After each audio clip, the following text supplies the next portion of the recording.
The sleeper has awakened!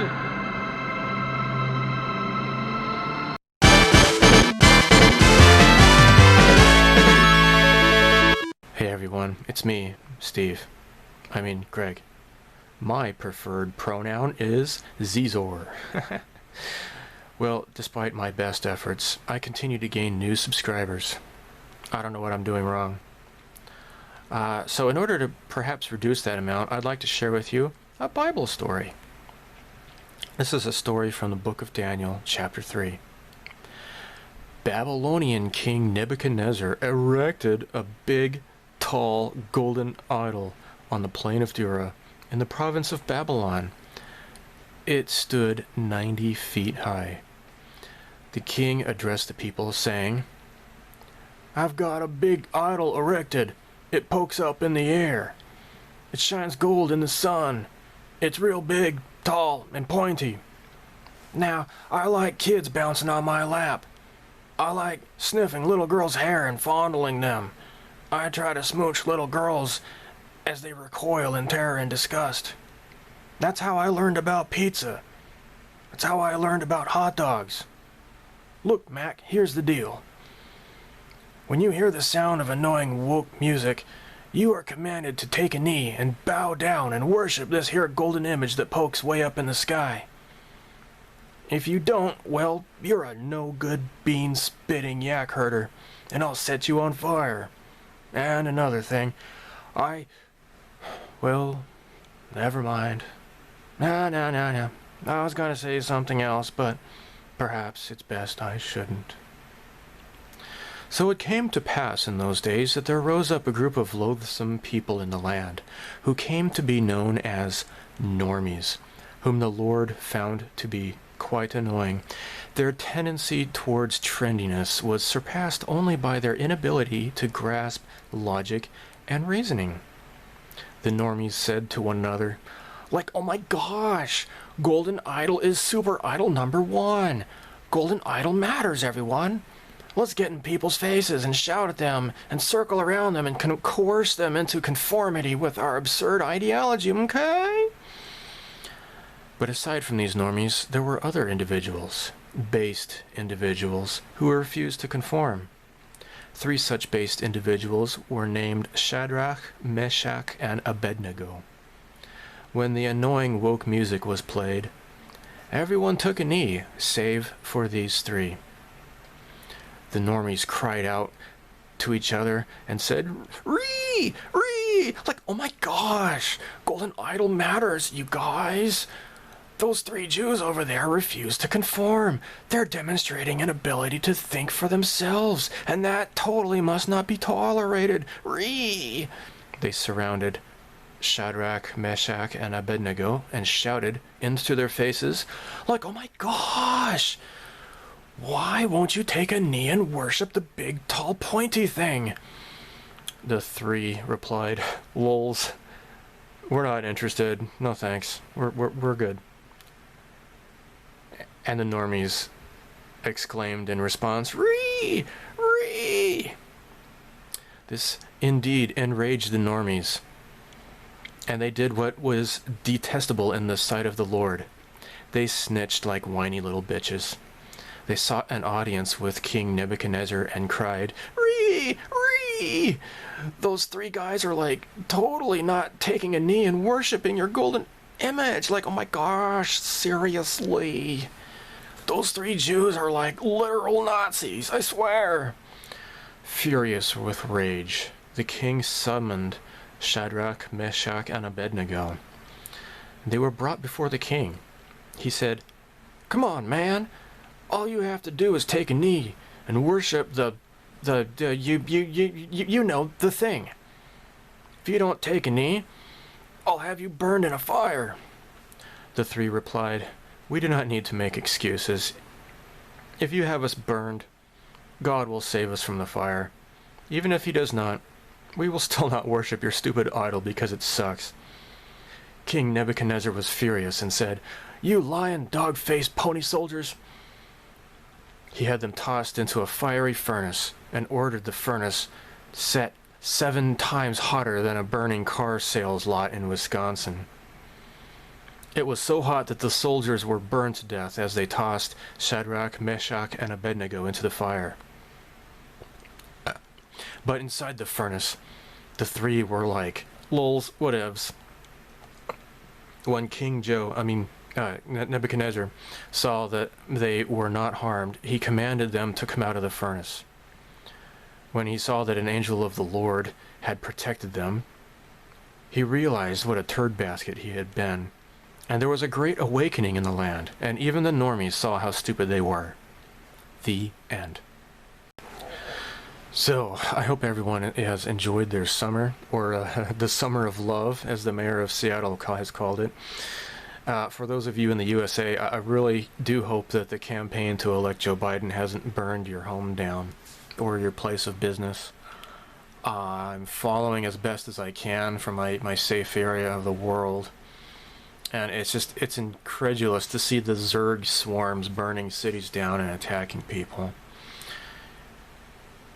It's like, gosh, these people are like, oh my gosh, communism has always failed in the past, yeah, but now it's different because, like, this time we have skateboards. I identify as a gender-fluid panda bear. Black Lives Matter, everybody!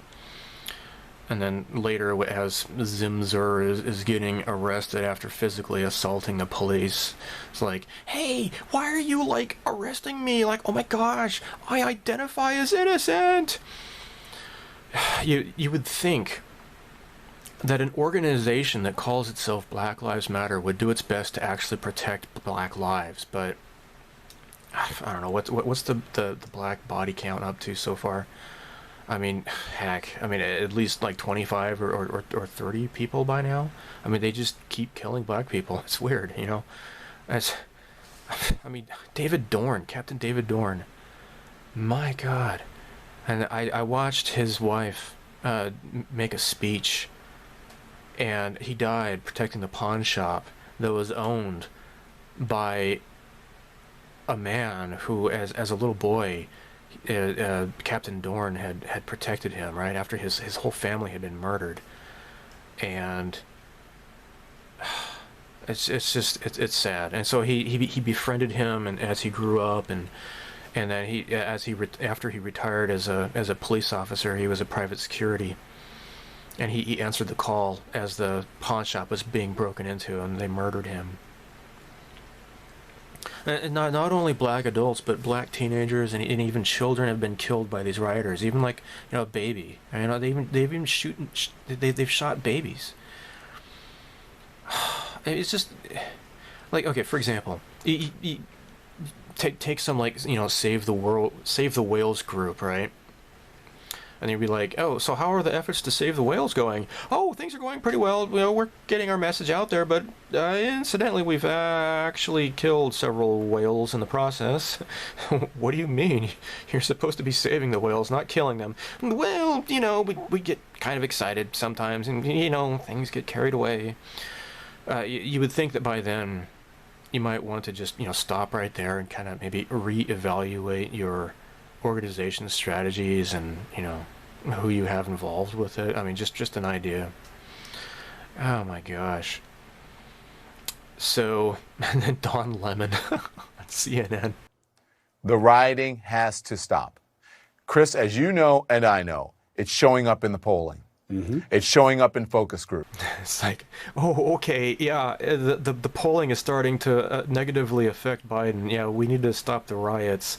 Who, now he's acknowledging them as riots. All the time they've been, claiming that they're peaceful protests, right? And that now all of a sudden they acknowledge them as riots. That means that they've known them, they've been riots the whole time, right? They've been lying to you. And it's like he didn't care when Captain Dorn, David Dorn, was killed. Didn't care when the teenagers were killed. Didn't care when the babies were killed. But as soon as it affects Joe Biden's poll numbers, oh my gosh, the riots need to stop. You think maybe on night one of these riots that something would have happened. Maybe they should have shut it down by then. But no, they don't give a crap about what they supposedly stand for.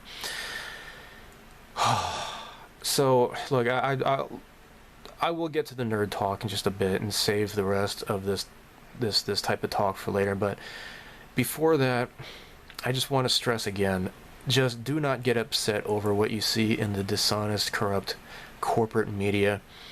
You know, the news, what they ought to say is, you know, headline should be, dangerous criminal wanted for rape, escapes arrest, and attempts to grab a knife from his car before being fatally shot by police before he could attack them. No, what they get everybody riled up is police shoot and kill another unarmed black man. Oh. They always focus on their ethnicity. They can't think of it, well, you know, this is a... every time it turns out the guy is, you know, there's some messed up guy, right? Why don't they focus on his long-ass criminal record instead of the color of his skin? You know, if they support women, shouldn't they care if he was a rapist, right? Or that George Floyd guy, or some people call him George Kirby, I guess. I missed how that changed somehow. I guess it's the same person. I don't know. It's kind of hard to follow all the news in America, but anyhow, nobody seemed to care that this guy, he pointed a gun at a pregnant woman's womb. And now that the video was leaked of his arrest, it shows that he was completely spoked out of his mind and had trouble breathing even before the officer roughed him up. These past few months have really been an eye-opener to the lengths people will go to demonstrate their stupidity. I mean, if you are really convinced that a virus that gives you 0.26% chance of killing you is so dangerous, and it's such a scary pandemic, and it's worth shutting the world's economy down over, if you really think that, then why is it that if you see someone not wearing a mask, why on earth would you get right up in their face just to shout at them? You know, wouldn't you be safer running away from them, you know, at full speed, so that you don't catch their cooties? Or the whole, you know, 2 + 2 = 4, that's a sign of white supremacy, or this all this occupy the safe zones or whatever. It's just insane. And I have a feeling it's going to get worse. All right? This November, I mean, this, like I put in the beginning of this video, the sleeper has awakened. The silent majority is getting rather upset from what I gather. Talking to my friends in America, you know, they talk with people, and yeah, people are upset. Even the people in the blue states, they're really sick of what's going on, and they want this to stop. And I am certain that well, I don't think Biden's going to win, because I mean, he's not even going to be around for very long. He's even said that, well, what was the exact words, that he's just he didn't say placeholder, but he said an interim, or well, I forget what the word he said he was, but he's even admitted that he's not going to be around for very long. I have a feeling that even with all of the nasty crap that's been going on this past summer, it's going to get worse in November. I think it really, really is. I think they're going to go just full steam, just the you know, George Sauron and Darth Soros and his minions of Mordor. They're just going to go apeshit. I would suggest stocking up on non-perishable foods. Be prepared for a blackout. I mean, they might try to take down the power grid. I don't know, but just brace yourself, guys. In America, just be safe. I might also recommend buying a firearm to protect yourself, if you can find a store that isn't completely sold out. That is, it's funny, as anti-gun as typical leftists are, they really know how to drive gun sales up quite a bit. This whole time, leftists in America have insisted that only the police should have guns to protect you. And now these very same people are preventing police from protecting you by giving them stand-down orders while cities are pillaged and burned by leftist rage zombie hordes. and they are completely eviscerating police departments and defunding them, causing layoffs and escalating crimes. Now, I was kind of worried about this whole, rhetoric. I'm like, well, are they really, wanting to completely abolish the police or defund the police or just kind of restructure it? And I've heard from people who want to say, well, it's really just restructuring it. No, it's a lot worse than that. Blackouts. At the very least, I believe there could be a social media blackout in November in order to attempt to control the narrative, and that means YouTube and everything might be going down for a while. Twitter, all of that. That it quite possibly might happen in November. We shall see. If I'm wrong, please feel free to point that out to me in December or so. But this whole time, the corporate media has insisted that these are just peaceful protests. I want to be clear in how I characterize this. This is mostly a protest. It is not, generally speaking, unruly. It is not, generally speaking, unruly. This isn't happening. Everyone look away, please. Nothing to see here. While people like Andy No is on the streets exposing actions of the violent leftists, Andy No, he's a gay Vietnamese guy, but these crazy moonbats, they think that he's a literal Nazi or something. It's just this quixotic, just accusations. It's hilarious, and it's just frighteningly sad at the same time. The irony behind all of these Antifa and BLM agitators, though, is that they think that they're standing up to and they're fighting the system somehow, when in reality their cause is completely endorsed by these mega corporations and social media tech corporations, and all of which who virtue signal their phony morality while simultaneously exploiting slave labor overseas.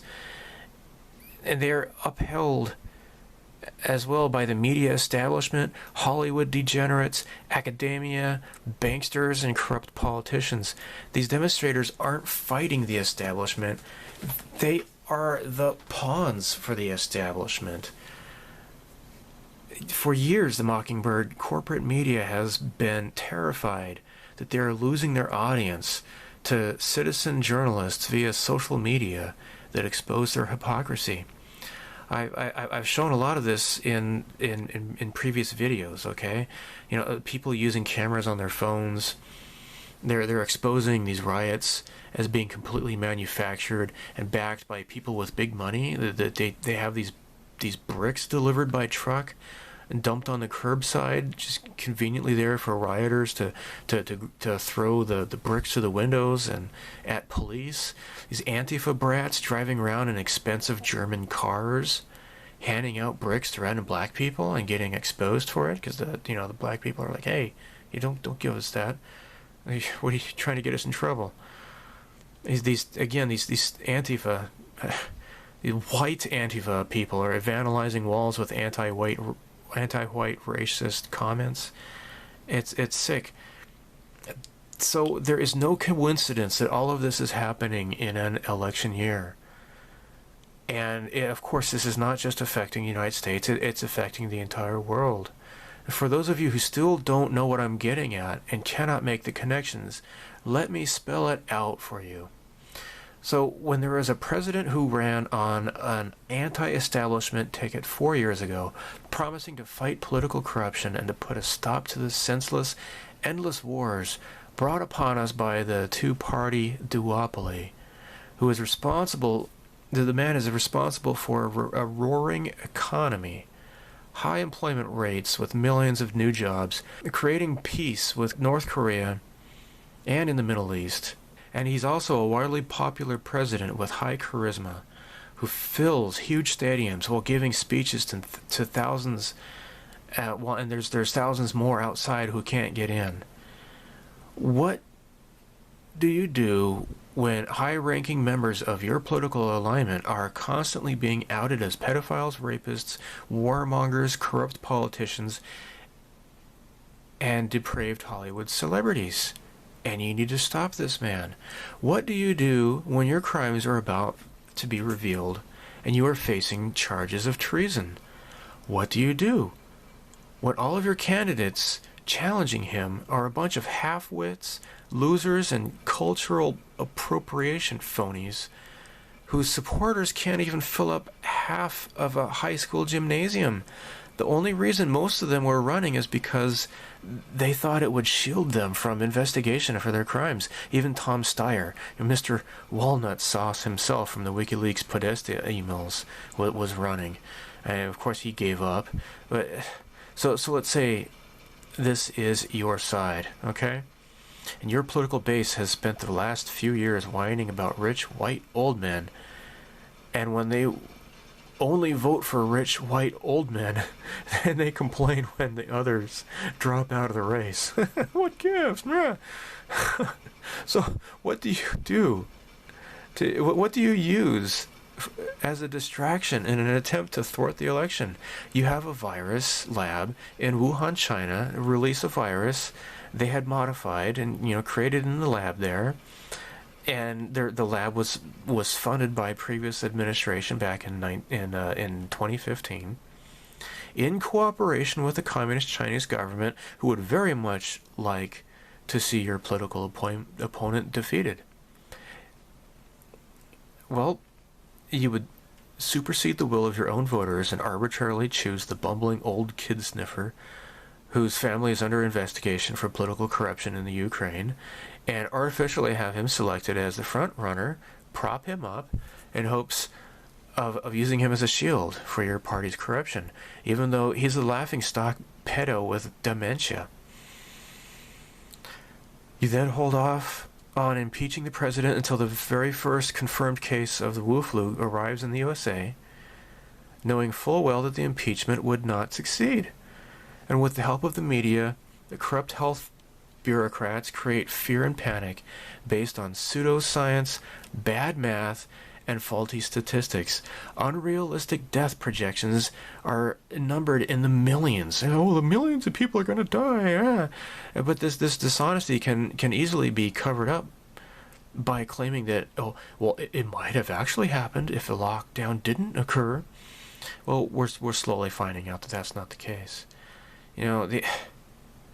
Knowing full well that these people knowing full well that quarantining healthy people is absurd. They claim that the virus can be transmitted by asymptomatic people, which we're also finding out that's not true. Okay, it's a coronavirus after all. Okay, and it's in the same family as the common cold. You can beef it up, but it's still a coronavirus. Unreliable testing procedures can then produce a lot of positives, false positives. And you bribe hospitals with large sums of money for each corona patient that they treat. I've shown this as well. I guess it's coming from the CDC. They're paying hospitals for every coronavirus patient that they treat, or whether or not the person actually has the virus or not. The Hippocratic Oath then gets thrown out the window as the death toll artificially escalates as corona patients are forced into nursing homes, which transpired in several Democrat-controlled states. Coincidentally, they all had Democrat governors. And naturally, the elderly are the most susceptible to catching it. So combining this with the use of respirators that kill 80% of the patients that are put on those things, and those who survive, their lungs are permanently ruined. This is all a way to try to make the president look bad, as well as killing off a whole lot of those pesky elderly who tend to vote conservative because they have a little bit more wisdom and experience with their life.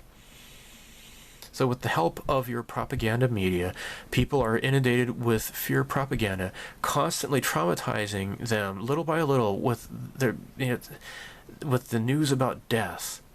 Harming their well-being, but by all of this negative news, forcing the people to wear masks, forcing them into isolation, and making them feel suspicious of others, and just downright paranoid. And these are all actually used as as instruments in trauma-based mind control techniques. Yeah, look it up, okay? Countries of the world then go into lockdown, devastating the world economy. You now think that your opponent has lost his advantage of a strong economy going into the election, assuming that people will blame him instead of your ilk, which insists on protracting all of these lockdown measures. So during this supposed pandemic scare, Democrat governors then release thousands of dangerous criminals from prisons over the ridiculous premise of social distancing, and then congratulate themselves for having such empty prisons, while these convicts go around raping and killing and stealing once again. When your kid-sniffing gaff machine of a presidential candidate sells incredibly stupid things about black Americans, your propaganda machine then blasts everyone with an image of a felon supposedly being killed by a cop, even when it's later found out that he has 4 times the lethal dose of fentanyl in his blood. Oh, once again, thanks China. Fentanyl, yeah, thanks China. So leftist thug groups funded by corrupt banksters who know they have everything to lose this year then proceed to attack America. These Democrat-run cities, Democrat sheriffs give police stand-down orders and allow BLM riders to burn, loot, and murder. They loot stores, they destroy black-owned businesses, they burn down homes of blacks, they even kill blacks. All in the name of Black Lives Matter. Trump offers to send in the National Guard to these areas to protect the citizens and restore order. But the Democrats in charge, they just refuse, and they insist that, no, these are peaceful protests. And then the mayhem continues, all while the Democrat-controlled mainstream media continues to claim that all of this is happening on Trump's watch, and it's all his fault, even though they've castrated their own police departments. So we have leftist governors, leftist mayors, leftist sheriffs, and leftist rioters creating havoc, and somehow this is all the president's fault. Even though they realize that they will lose the election, their hope is that they can somehow thwart the results through lawlessness. But, as I said, the sleeper has awakened. People are realizing that it is the leftists who are attacking people, instigating racial violence, and abusing their political power to cripple the economy and paralyze law enforcement because they are in charge, all the while telling us that things will get better once they are given more power via the voters. Now, if I am correct, we will see more news of China's responsibility in this whole catastrophe.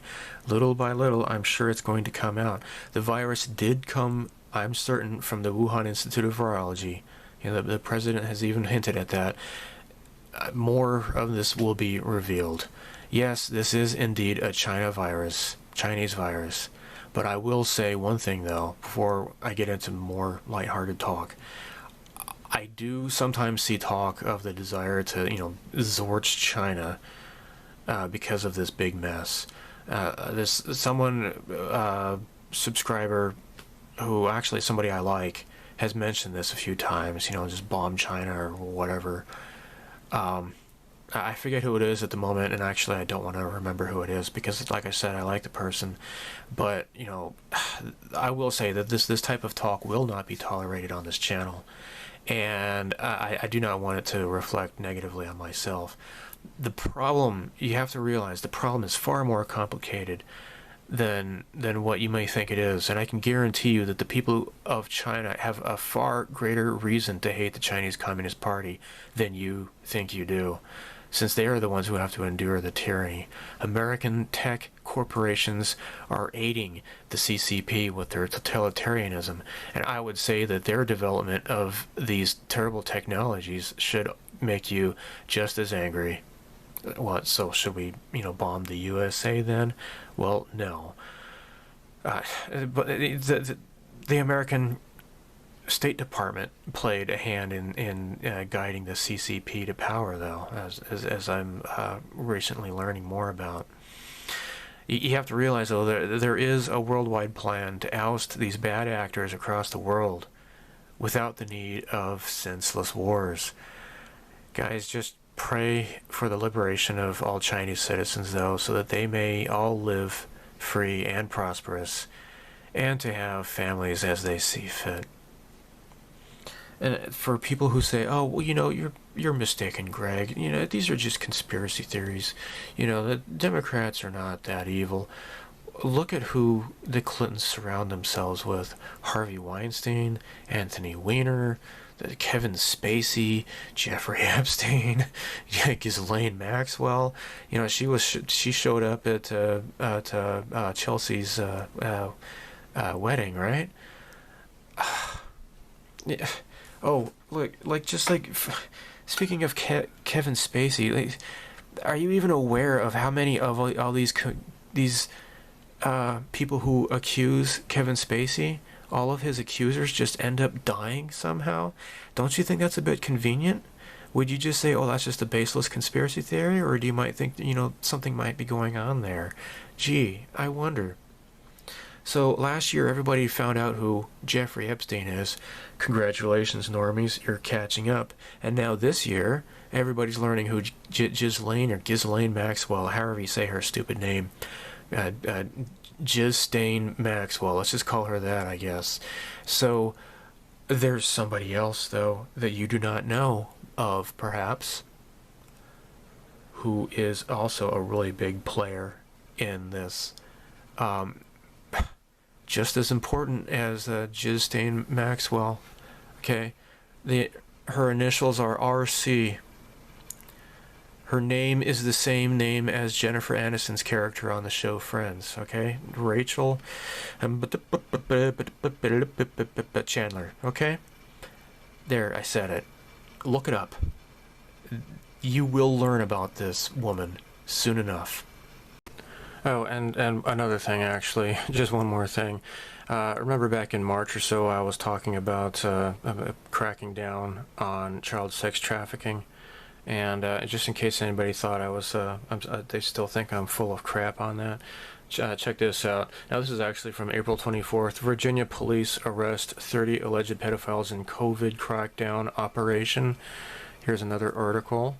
Within just a past few days, 39 children rescued in Georgia sex trafficking bust.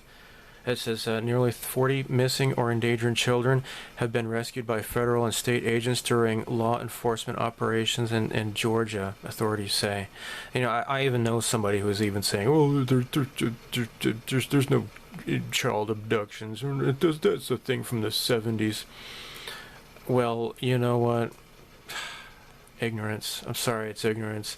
It's worldwide. Here, check this out.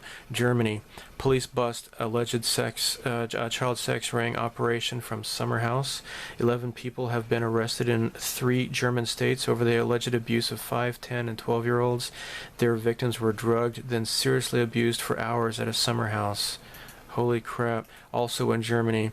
This is June 29th. Germany investigates 30,000 suspects over pedophile network. Stuff is going on, all right? And guess what? Like this, the boy Carl Rittenhouse was in Wisconsin, and they're painting this poor boy as a white supremacist. He was there to do civic work, and he was also at night. He was trying to defend some property. These crazy thugs attack him, and he ventilates 3 of them, and 2 of them die. One of them turned out to be a pedophile. The other one turned out to be a domestic abuser. The other one was like a thief or something other. Gee, you shoot 3 people, and it turns out one of them is a pedophile. Gee, what are the odds of a pedophile being an anti-Trump, depraved lunatic? I see a correlation here, guys. I really do. Oh yeah, and speaking of Kyle, so while he's busy defending his life, check out this picture. He's sitting on the street, and look in the back. These Antifa people these gay guys are giving each other blowjobs in the background. I ran a photo forensic on this, and it's legit. It has not been doctored. Those They have not been digitally inserted into this photo. This actually happened. Oh, jeez. It's like, oh, hey, do you hear gunshots? No, I don't. Shut up. Keep going. Jeez. Sick. I got hairy legs that turn blonde in the sun, and the kids used to come up and reach in the pool and rub my leg down so it was straight, and then watch the hair come back up again. They'd look at it. So I learned about roaches. I learned about kids jumping on my lap, and I've loved kids jumping on my lap. I'm prepared to say that I have a record of over 40 years and that I'm going to beat Joe Biden. Look at my record. We cannot win this re-election. Excuse me, we can only re-elect Donald Trump. Thank you. Thank you.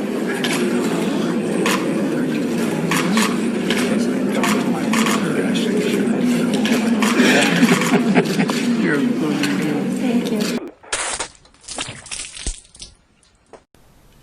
Alright, so I had a pretty good summer, I suppose.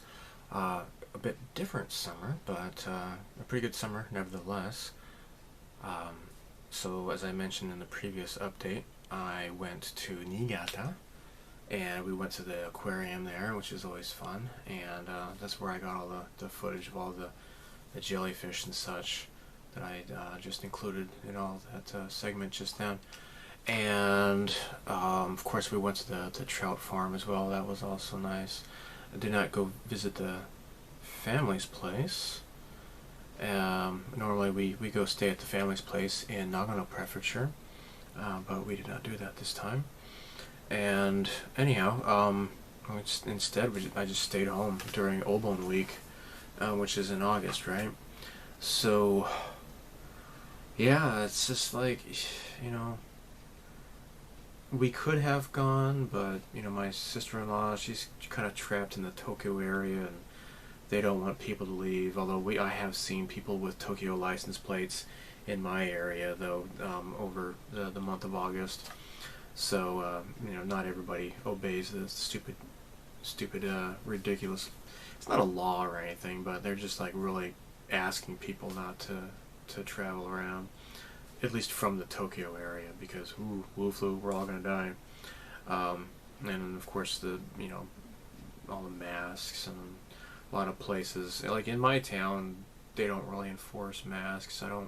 You know, there's nobody who, you know, gets on your case about that, but usually the bigger cities they do, and you know, it's like, I'm like, yeah, bring it on. I prefer a straight fight to all this sneaking around.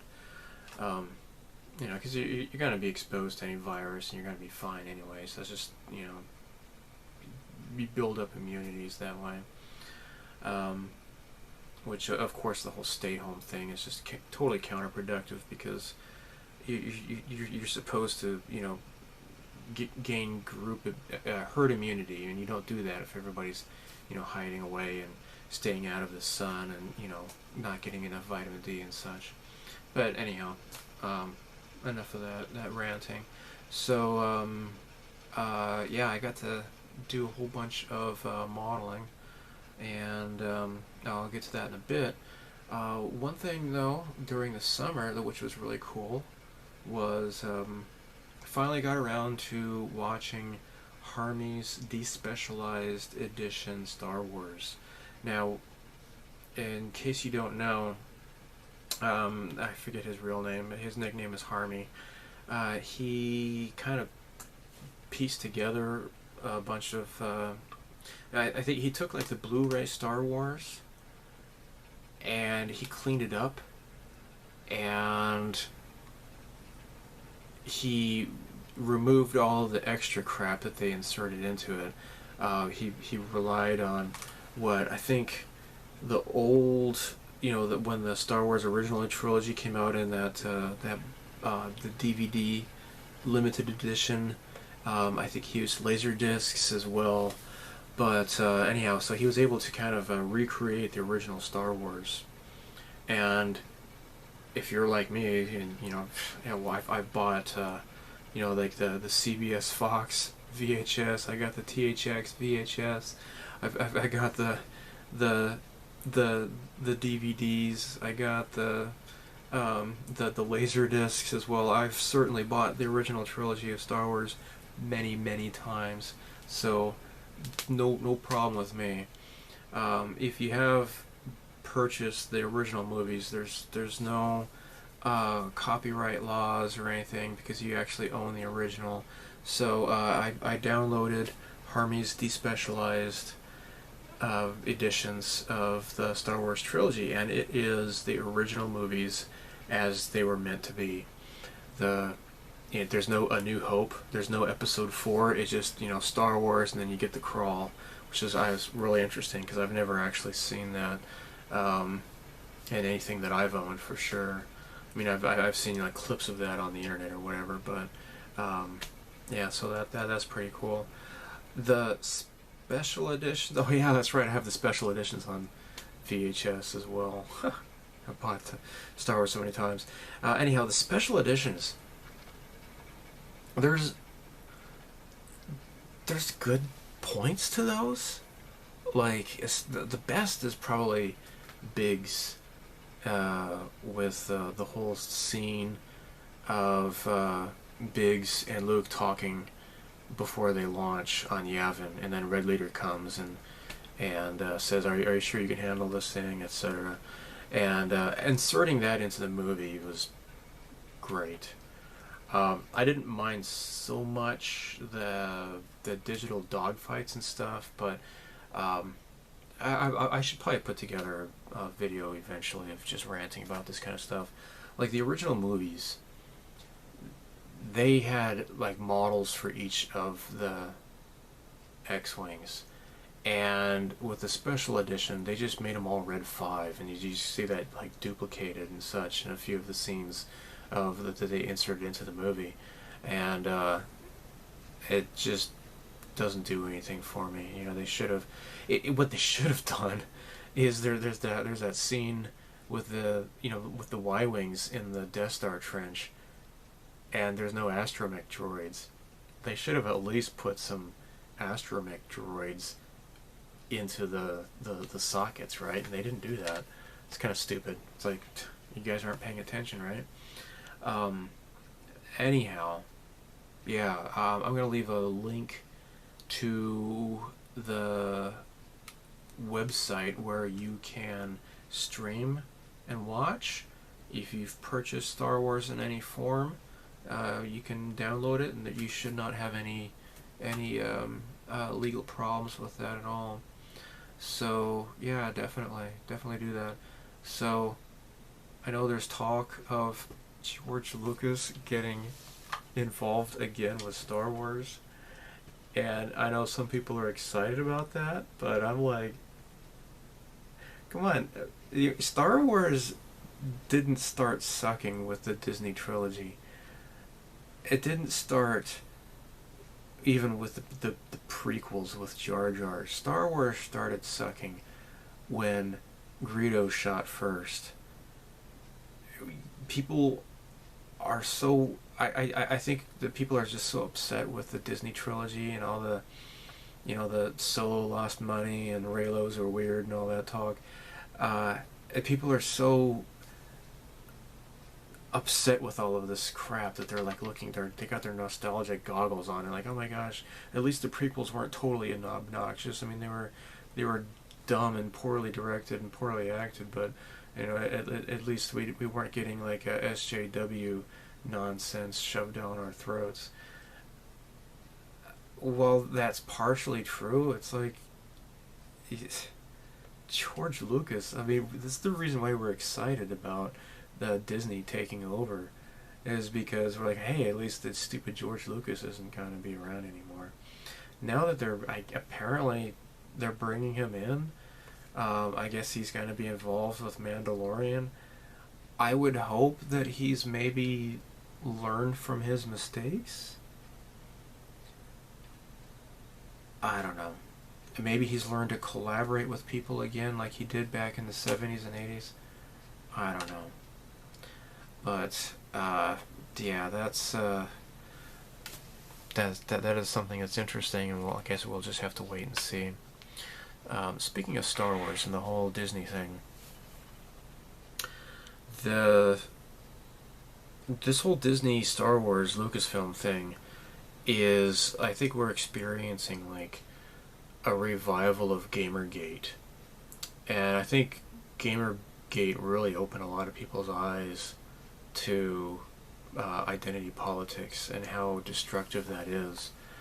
And so if you, I'm sure probably at least maybe 70% of you watching this, at least this far, you're very well familiar with the Fandom Menace. Let me talk to you quickly about a lot of the Fandom Menace channels that I really enjoy. Probably my favorite one, Salty Cracker. The guy is so hilarious, and I watch his... It used to be when Mark Dice would upload a video, I would stop with whatever I'm watching on YouTube and just go watch Mark Dice videos. That tendency has now been replaced with Salty Cracker's videos. Every time he uploads something, I have to like stop what I'm doing and watch it. He's just so very, very, very cool.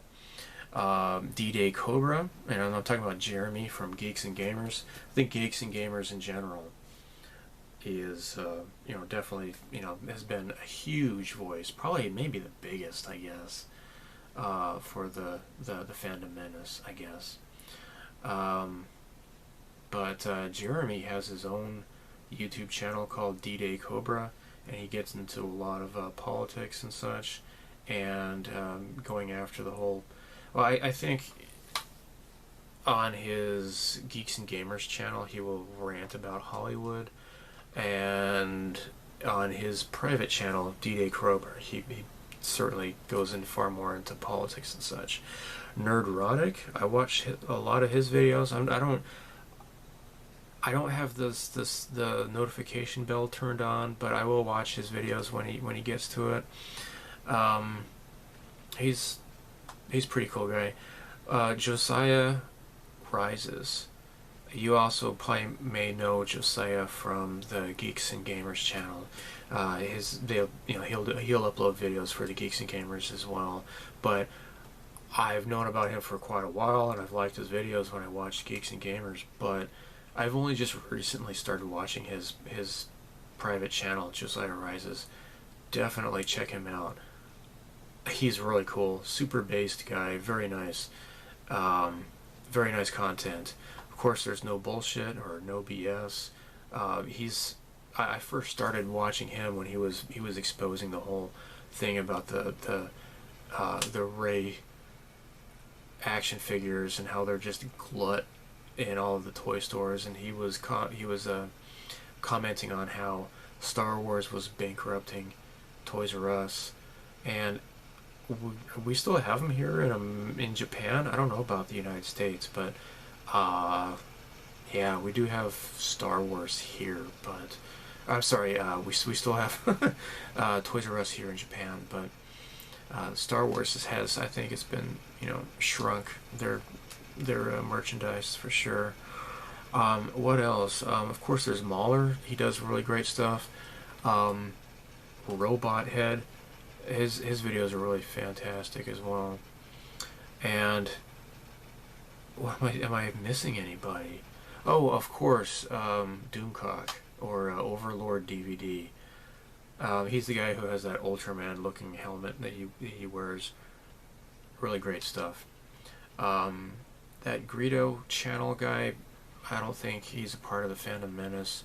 I kind of actually stopped watching him because he was it just wasn't interesting to me at all. I'd rather watch people just decimating the movies rather than... I don't know how far he's really defended him, but what's his name? Hello Greedo, I think. I will watch his videos sometimes, and actually the one video of his that I had watched recently, fairly recently, was about the Harmy's Despecialized editions. So, going back to what I was saying, the Despecialized editions, the color correction is so much better. the DVD and the Blu-ray Star Wars and the original trilogy, ignoring all of the Han and you know the Greedo shooting first crap, and the song and dance, just the stupid crap in Return of the Jedi. The Despecialized edition is a much better looking, high definition than the DVD or the Blu-ray. The colors are much better. The one thing that's always bothered me ever since I watched the special edition in 1997, when Luke Skywalker, especially on the Millennium Falcon, when he's sparring with the Seeker, he's like, "Oh, the blast shield down. How am I supposed to fight?" The color of the lightsaber, it looked like kind of like a greenish white instead of a blue. It's like, what the heck? That is corrected in the Harmy's stuff. The Tatooine scenes, the colors are far more vibrant. The DVD has it like a lot more washed out, and it just doesn't look very good. So yeah, definitely check them out. Really, really cool stuff. I'm just very, very happy to watch that, because like the last time, like I have the laser discs, and one of the laser discs, because I bought the Japanese THX laser discs, and it craps out right when Alderaan gets zapped, and I don't know if I can clean up a laser disc with I heard you can use maybe Novus. You know, like we use these for our plastic models, right? Using Novus plastic polish. If anybody has any information on that, please let me know, okay? I am interested in knowing about that. But yeah, my laser discs are great, but it's like half hour and you have to switch it over, right? Every half hour you have to switch discs or flip it over or something. I still have my VHS, and they still work. And I do have a nice VCR that my father-in-law gave me, because he got a brand new VCR. I guess when they were still making them. Maybe they still make them. I don't know, but yeah, I have a relatively unused VCR, so that's good to watch it on. But yeah, it's the last time I watched Star Wars was a few years ago, and I watched them on VHS. My THX letterboxed. So watching Harmy's A New Hope was really great. That was really great. So yeah, I'm gonna watch Empire and Return of the Jedi as well. There are great parts where they did clean up, like the transparency issue with the snow speeders. Like you can actually, I never noticed it before until they pointed it out. But yeah, that is one of the issues, and just some of the other things, like the following the TIE fighters, the cutouts for the mats and such. When they clean that kind of stuff up, that's great. Definitely think that is a good job to do that. Unfortunately, Lucasfilm was never able to do anything like really good like the Blade Runner Special Edition. So this summer I've bought some neat crap, and especially at book offs that I've visited. So let me show you that right now, okay? Yeah. Bought this at book off. This is a Kasumi figure, and the artwork is Shunya Yamashita. Does a lot of those Kotobukiya figures, like those the Marvel Bishoujo figures and such. I'm gonna open this up. This is a Sega prize, made in China, and this is from 2009. So this is like 11 years ago. Oh my gosh, I never seen this figure before. I'm gonna open this up and let's take a look. All right, here's the display base, and here's the figure. So this is pretty cool because, all right, so you got the sword, and this is nice and floppy. I like that. I like that. It's not string or anything. It's just like really soft plastic or something. And so this kit has a bit of a flexibility to it. So anyhow, check this out. So her outfit is actually separate plastic. You see how there's like it's separated there. This is not all one thing. Alright, so like look at that. See that? It's separated, right? So you know, it kind of just hangs off of her, okay? And that is really cool. Look at that. It's open here, so it looks a lot more realistic and such there, okay? And so here's her seam line right there, which is kind of hidden by her hair mostly. Okay, now they had like a costume one, like the blue one. Don't really like that, especially because it's like that. It has the puffy shoulders and such. The open side white outfit is way cooler, I think. So this is all pretty soft. I paid like 1,000 yen for this because actually I had some book off points, like about 200 yen worth of points. There's her that's her kanji for Kasumi, which is like a mist. That's her name, right? So this is floppy, so you can see her teehee, her butt. So yeah, it's kind of, you can see that the top of her butt and everything there. So but yeah, you can see it's all individually. And she's like really wearing some sort of like definite high leg or something, right? But yeah, this is all like, I guess it just kind of fits over her clothing. It's a separate thing. It's really great. So she's got the artist Yamashita gave her some nice wide hips too. It's got these shin guards here, and this is pretty solid. You can't. That doesn't budge. Does not budge. So definitely that's his trademark art style with his eyes, right? Let's put this in her hand.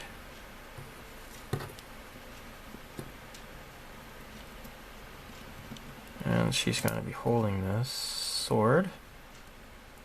Somehow. There we go. I think that should do it.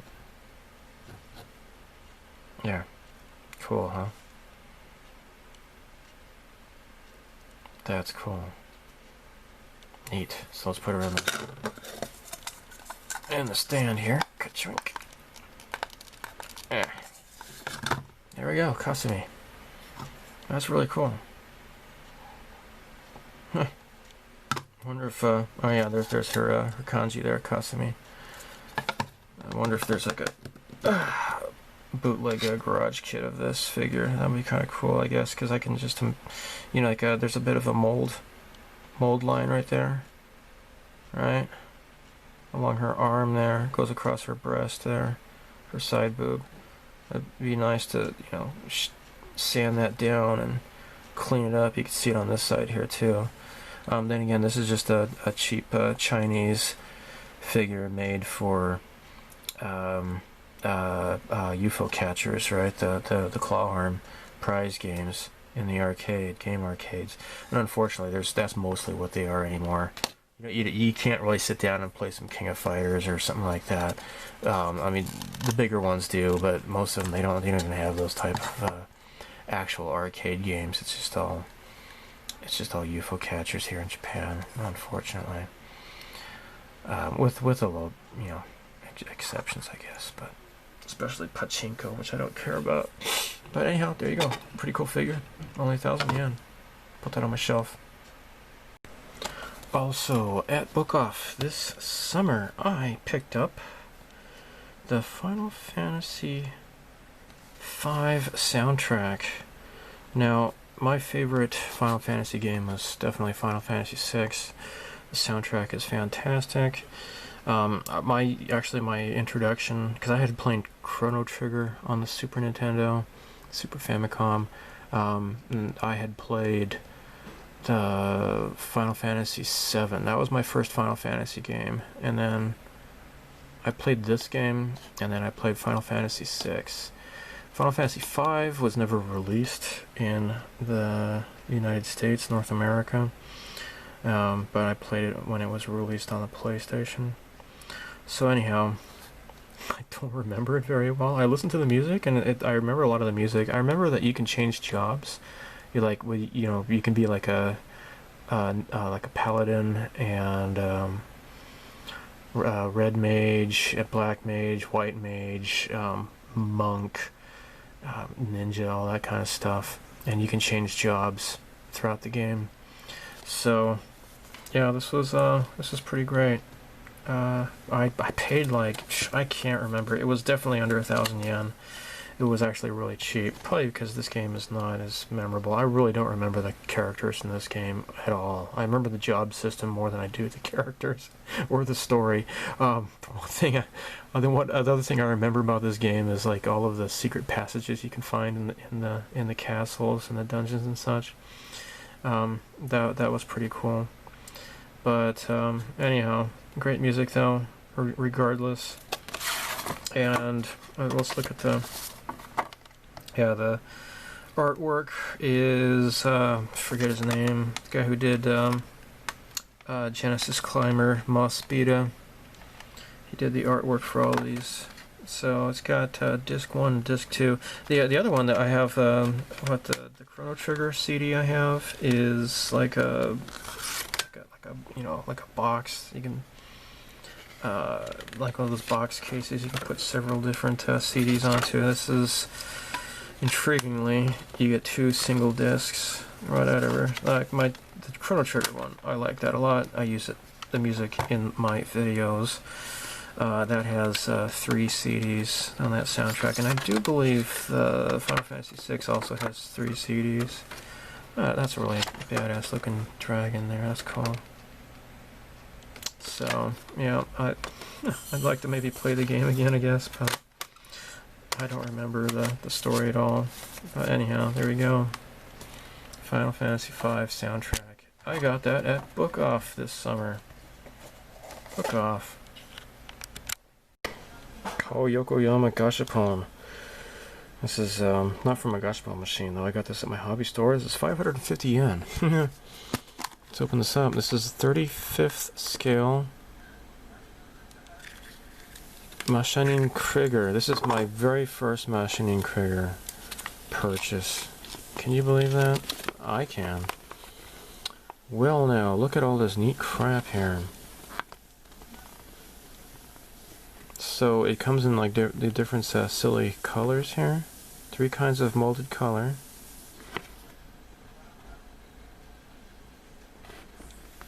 Alright.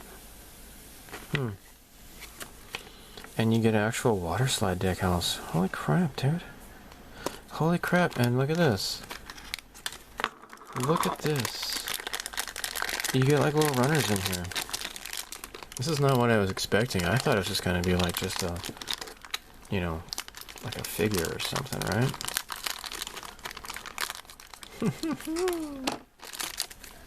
Look at this. It's an actual plastic model. I did not expect that. I did not anticipate this at all. Wow. And instructions. That's cool. I imagine you probably need glue for this. I don't know if is it a snap kit?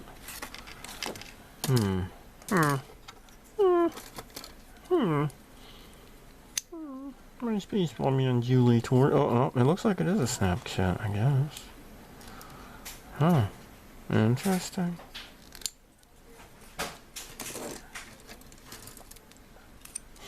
Yeah, this is not what I expected at all. It's a little miniature kit. It just comes in one color, so it's up to you to paint it. But yeah, 35th scale. Oh, this is the front here. There we go. Not a real clear plastic piece. It's kind of warped, but then again, I don't think there's a little man inside there. Oh wait, no, there is. Look at that. It's a guy. Ah, look at that. You have like a male or a female.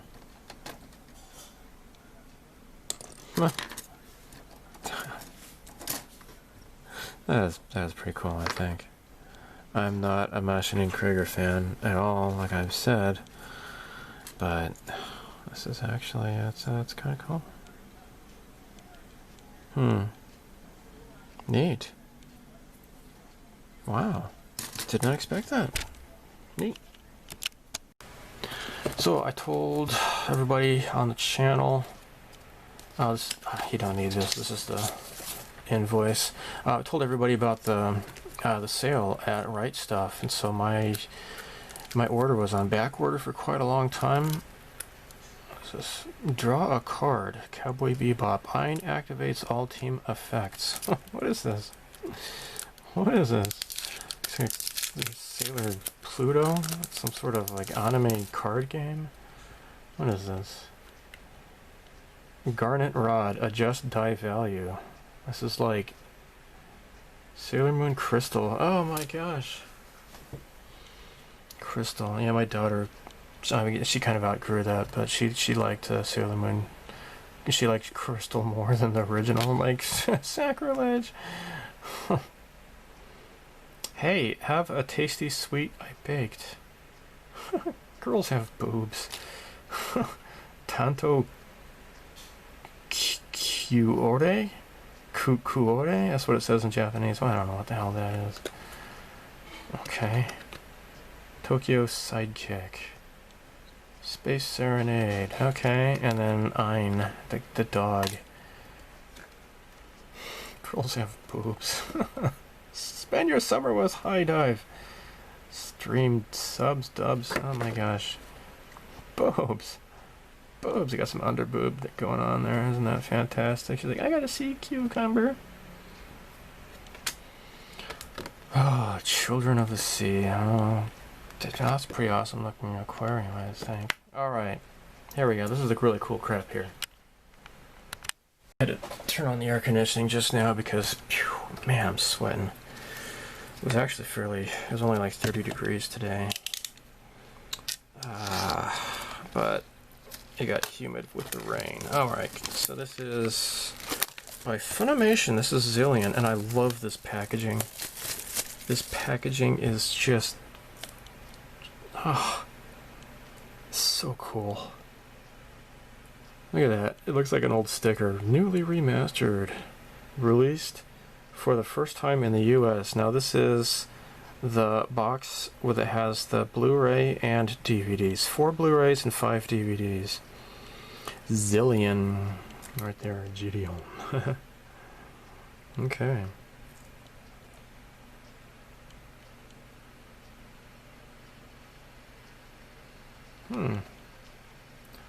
I love the weathered look to this. It's so cool. Wow. That's really cool. You know, this was like a Sega Master System game back in the day. I never had a Sega Master System. Wow, look at all this stuff. Look at all this stuff. Look at that. Ah, look at that. This is so cool. Really harkens back to like the fan sub days, I think. That's cool. That's really great. The handwritten. Oh, this is a Tatsunoko anime. Oh, that's cool. Wow. That's really great. Alright, let's look what else I got. This is Crusher Joe, the movie, on Blu-ray. I just couldn't resist. I have the Animego, and that DVD shot way up in price because it was totally out of print. I got it for like $10 back in the day when they were on clearance, everything. Now this is just the movie. Now what I have with the DVD, it's the movie plus the 2 OVAs, but this is just the movie. And there we go. That's cool. And there's the Minerva and is that the Cordoba? Oh my gosh. Full frame version? Pfft, okay. Widescreen version. Oh yeah. Dude. You need the widescreen. Yeah. Why would they have it on like... Because this is Blu-ray. Why don't they just have it in And one disc. I don't get it. Oh, but, oh, look at that. Look at that. That's cool. Look at the guys in the back of the DVD here. That's cool. Wow. Man. Yeah, I need to get back to building more Crusher Joe models, huh? Fighter was the building those two fighters is pretty cool, and that was just the old Takara model. Next thing I want to do is the Takara Dongo, the robot. Do the model of the robot. That'd be great. Okay, now, oh my gosh, this is. Could you just get back in? There we go. Part 2. Oh my gosh. Now, Yamato 2202, or it says Star Blazers, whatever. Oh, this is part 2. So part 1 is a box set. Yay! And I have the 21.99 box set, and they released it exactly just like this. You get volume 1, and it came with like a booklet of stuff and things. And then, here we go. Take that off. Get some sticky thingy on there. Godspeed, Yamato. Alright. It's got an art book in there. And then, oh my gosh, isn't that great? What's this?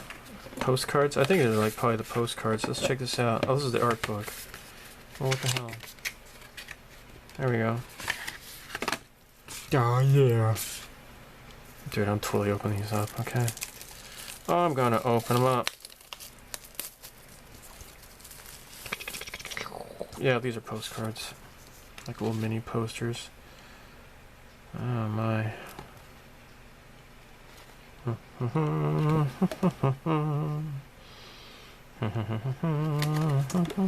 Stuff and things. Things and stuff and stuff and things. People don't like, some people I've read, they didn't like the introduction of mecha into the storyline, but it really, the whole Space Marine thing, it's you're gonna have mecha suits and stuff, I'm sure. Oh yeah, there's the captain of the Ginga. That shows up much later. I don't know who this is, but whatever. Yeah, there's that, oh gosh, what's his name? Drawing a blank. Haven't watched this in a while. I watched this in Japanese. I rented it and I watched it straight. And you know, some anime I can watch and I can understand what's going on, but science fiction and you know all that kind of like really heavy talk,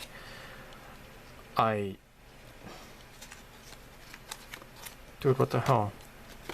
They gave me 2 of the same thing. Whatever. Trade them with your friends, meh. Meh. I don't have any friends. Shut up. Alright, let's put this away. Let's look at the art book, okay? Because art is good. Okay, so now here's the DVD. Dun, dun, dun, dun. Oh, look at that. It's so glossy. Oh, it's so neat. Oh. It's been 3 years since whatever. Oh my gosh. Stuff and things. Stuff and things. Yukimori. I am wearing regular clothing. Oh no. Oh, it's so sad. Baby's in the hospital. Oops. I don't want to say anything more if you haven't seen it. So yeah, I'm really looking forward to watching this with subtitles because, dang, I really could not follow this. And I mean, I've seen the original Yamato, the first series and second series, like 15 years ago or so. But anyhow, it's been a long time. And I do remember the first season though, that one really stood out mostly to me. So I was able to watch that raw, and you know, I could kind of, you know, there was a few things I was kind of lost in, but lost on, but I could still remember the original show, so didn't have too many questions on what was going on. However, this 2202 is just way too much dialogue, and it's just like blah, blah, blah, blah, blah, so often, and it really lost me. So I'm hoping I'll enjoy it more with subtitles. But cool stuff, guys. Look at that stuff. Nice eyebrows. Well, that is just swanky. And part 2. Now this is, I think, yeah, I got the Blu-ray plus DVD, just like I did with, yeah, it has DVD and Blu-ray, just like I did with $21.99, right? So I can watch these at home, or if I go to the in-laws' place, I have a region-free DVD player set up in our room in there, so don't think postcards are going to fit. However, these should all fit together, I'm sure. There. Cool. So, yay, I got anime, finally. Heck, I bought these back in June or so, and it's like the end of August. I've finally gotten all this stuff, so summer's over. Oh well, there was my opportunity to watch a whole bunch of anime, but whatever. Here we go. Candy, candy, candy, I can't let you go. Oh, I got another one of these Gundam Converge little toys. This is the Gym Sniper 2. Alright. That was the V-Dash. I saw that today when I was at 7-Eleven. I got this at 7-Eleven. I don't know, it's kind of tempting, but maybe later.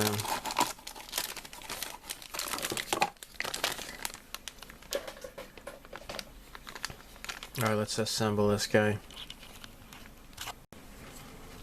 Here we go. Got this little antenna I got sticking out of his head. Okay. So it's got nice little like clear plastic inserts there on the head. That's pretty cool. You can see the camera inside the head. That's really nice. So he has a rifle in his hand, holding it like that. Pretty badass looking. Here's the shield. Doink. And it comes with gum. Okay, there's only one hole here. Nice. Pretty cool, dudes. Pretty cool. Neat. I feel plastic. Hey, hey, hey. Now, I had such a setback with the DeLorean a few years ago when I used this stainless color. This is Mr. Metal Color Stainless. And this is the one that requires polishing. And I used actual Tamiya polish, and I should have just polished it with just a cloth or whatever. I don't know, I didn't like it, and no matter how much I had polished it, it still came off on my fingers, and I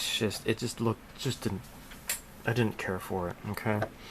So, I think originally I did like just regular silver color, like, because that's what the instructions call for. It's supposed to be silver, and I used Mr. Hobby 8 silver, and it just was a little bit too shiny. I wanted something a little more stainless steel color to look like more like a real DeLorean. Since this was no good, I bought a couple of paints. Now this is a Little Armory, and this is stainless silver metallic. Now this is for like 12 scale model rifles and such. And I also picked up this. This is Super Stainless 2, Super Metallic 2. So this is SM204, right? This is MC213. This is SM204. This is a different type of paint than this. This is the one that needs polishing, and this does not. So I did some test spoons. I painted them gloss black and then painted them. So this is what they look like. So this is the little armory. It's not bad, but this is, it's gotten kind of dinged up a few times though. This is the Super Stainless Steel 2. This looks so much nicer than this. Just really nice deep color, so I'm gonna go with this for the DeLorean. I'm happy I finally found a paint that I'm satisfied with, and now I can finally finish this kit. Okay, flat coat has been put down on the SR71 Blackbird, and it's pretty darn nice. It's a little bit I want to work on, like right here. I don't know what happened here. Maybe I can take care of that with just some wet sanding or something, but more or less this turned out pretty nicely. Okay, so I want to do some oil streaks and such on this, and then after that it'll be done. What I need to do is wire up the base, and I'm done. So let me put this away.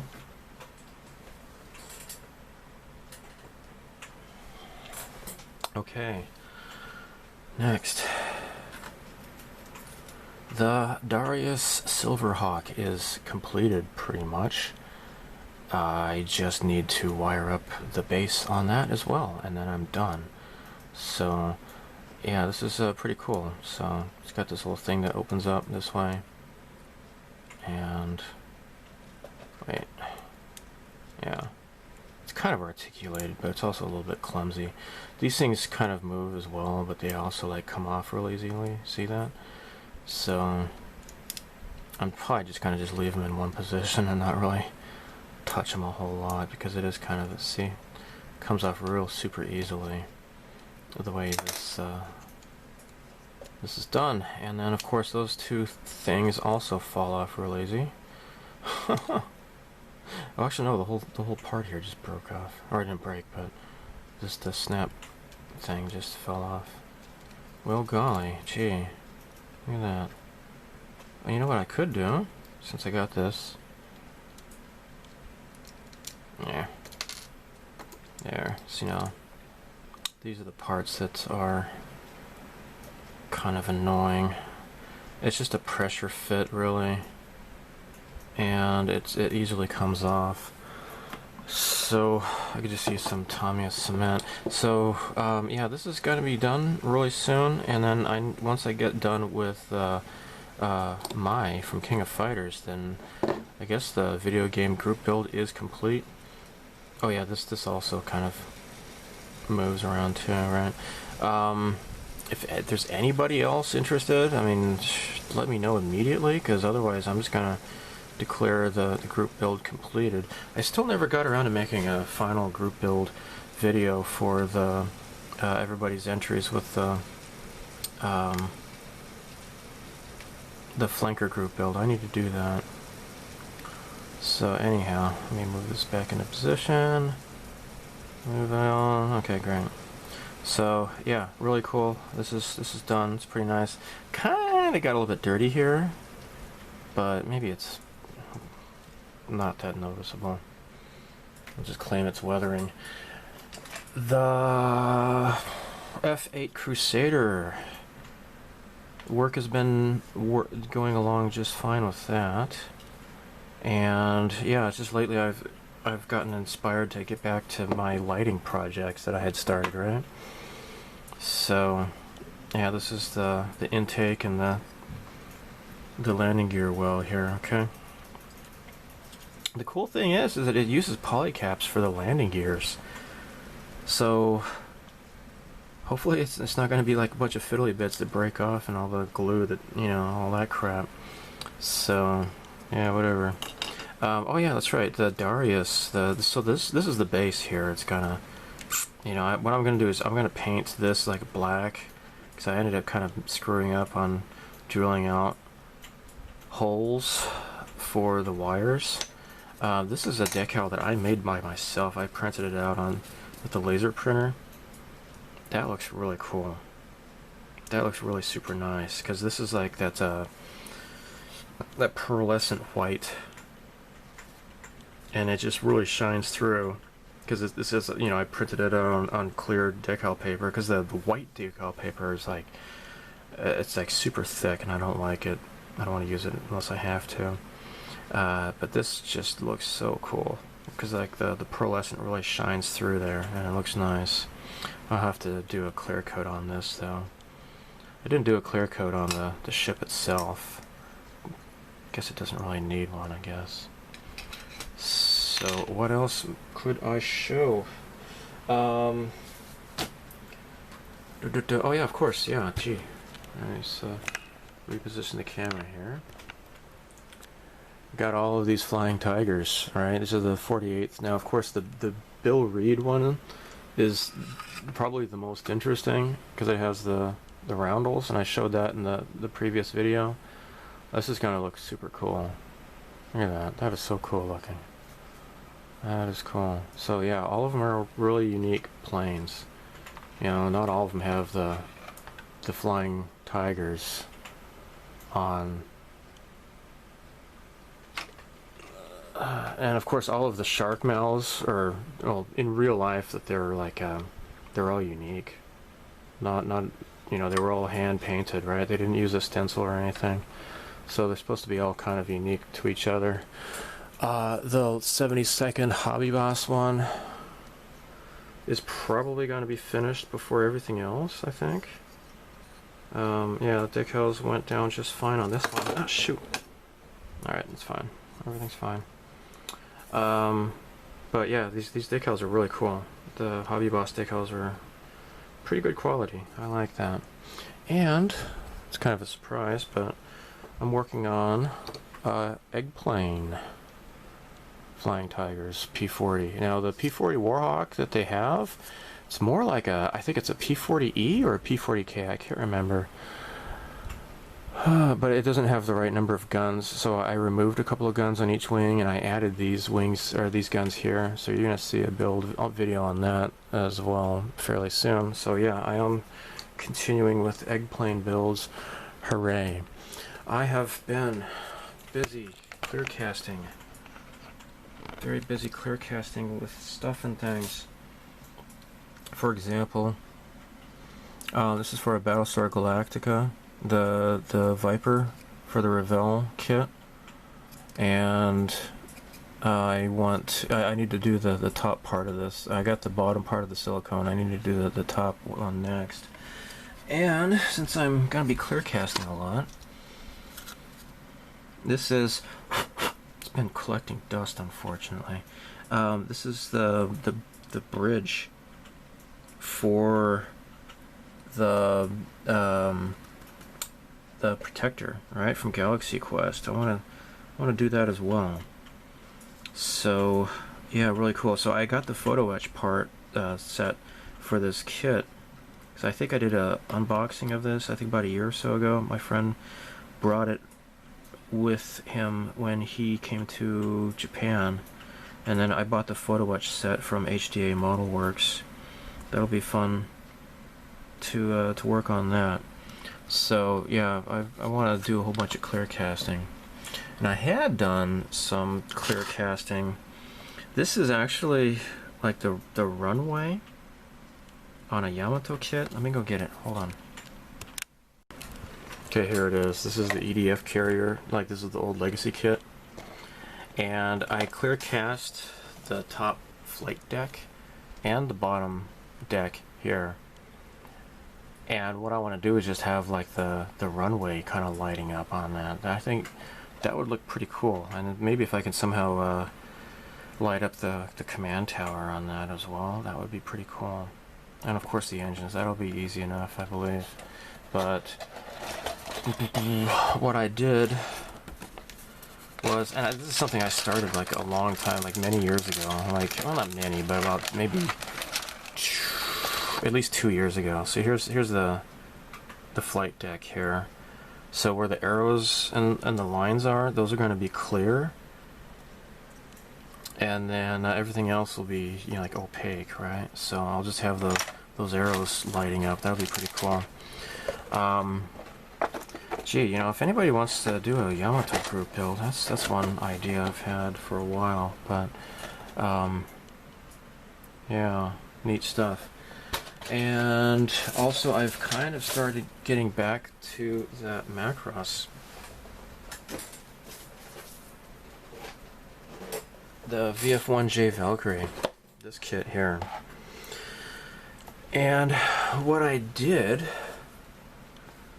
was I clear cast, I used the Oyumaru, and I clear cast the flight console here, right? So that's where this goes. Here's the actual kit part, and I clear cast it here, right? And it turned out pretty nice, actually. A really good duplicate of it. So that's what this is. I think it looks pretty nice, guys. I think so. So yeah, if I can light that up in there, that'll look pretty cool, I think. So clear casting. Well, let me tell you. So I had originally used this Tamiya stuff here. Tamiya clear epoxy resin. And so I've used it for the sweets decoration with my daughter. And you use it for water and such. And it's, I mean, it seems kind of nice, but okay. But when I tried using it in molds, it didn't. It was like, it was all gross. Like, it took a long time for it to cure. Very long time to cure. So I think it's supposed to be kind of air cured a bit. Actually, this is kind of collecting dust here. I'll have to clean this off before I use it again. And so the parts that I had clear cast, I mean, they did finally set and dry. Unfortunately, though, they were not very clear at all. So what I did was I got off of Yahoo Shopping, I found this stuff here. Craft resin, hobby cast, and this is clear. So I'm hoping this is going to dry clear. So yeah, eventually I want to do that. So yeah, I have a whole bunch of stuff I want to cast and clear, and that's what I will do. Now this is just the UV resin stuff. You can get this at the 100 yen shop or at the hobby, you know, the craft shops and such. It's real easy to use, and you just use a UV light to cure it with, right? I used to set it outside, but then I got a UV flashlight. It's a lot easier to do now. This doesn't really give off any heat really at all, so that's nice. You can use it with the Oyumaru. However, when you're using like big stuff, like you would never want to try to do this with UV resin. That's just way too big, and it'd be like super expensive, I think, to try to do that. When you're using a regular clear resin, you don't want to use that with Oyumaru, right? Well, actually, yeah, I couldn't use this because like this has to be silicone molds, right? And the UV is good. Like I said, it doesn't heat up. It's good to use with the Oyumaru. But something like this is like a big project. You're going to have to use silicone with it. And, you know, if it's silicone, UV is not going to shine through that. So, yeah, that's why you need to use regular resin for that. The 2-part resin. Okay, well, I guess that is pretty much it for now. I will show you kits that I've bought recently. She came, guys. Scarlet came. So Ed 209 delivered once again. E2046, yay. Comes with eye decals. Thank you. Save so much time when you do that. So there she is. There she is.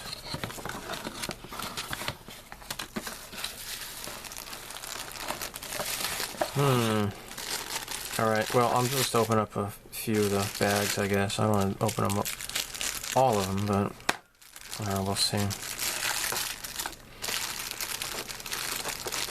Finest quality, superior workmanship.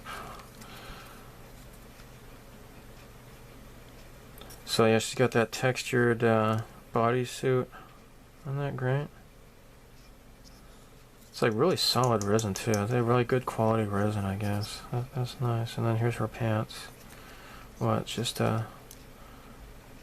fits in there like so, right? Gotta clip that off though. And what is this? Her head? It could be. Yep, it is her head. It is her head. So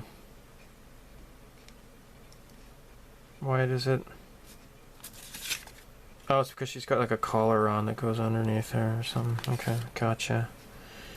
Gotcha, okay. She's got like a turtleneck or something around her. Yeah. That is just cool, man. So she's got her crossbow. Of course, she's got like a little gun blast right there. That's pretty cool. Here's her stand. Hollow, so at least it's not too heavy that way. Now she just kind of just plugs right in there. Here's her legs and stuff. Yay. Again, that nice mesh texture, which is really, really cool. Really nice, guys. Really freaking nice. And her boots, and there's that turtleneck I mentioned. Yeah, it's gonna be a pretty easy build. Do a little bit of masking though, right? I probably want to do the blue and then mask off, and then, you know, probably be masking the low part would be easier, I think, than to paint the yellow first and then mask that off, I guess. Here's her belt. See a little bunch of pockets and crap on there, pouches. This is really cool. I'm happy it came. Very neat on mosquito, guys. Very neat. I swear, Steve. I mean, Greg. What's wrong with you? You keep buying all these Phantom kits. Well, yeah, I know. As far as the Hasegawa kits go, yeah, I thought 2 was enough for this year, of the brand new kits for the final year 2020. I was wrong. Alright, so this is the 301st Squadron again. And I've already started the one with the frog and the bandana, right? So this is a blue bandana. And this has the cute little Phantom mascot on the tail. Same kit. It's the F4EJ Kai Phantom 2. And nothing new. Same as the other kit. This one just has different decals. Let's look at them, okay? Yeah. Here you are. Oh my cow. Nice. That is super duper nice. I think these decals look a little bit different, actually. A little bit different. Huh. Yeah, I thought so. Alright, so this is actually split up, which is going to make assembling it easier, because, you know, my plan was to cut these. You know, I've already done the instrumentation decals. I believe these are a little bit different. These decals look a little bit different, I do think. But yeah, it's got the 301st Squadron with the frog. That says "Go for it," and then this one says "Phantom Forever" with that neat little Phantom mascot.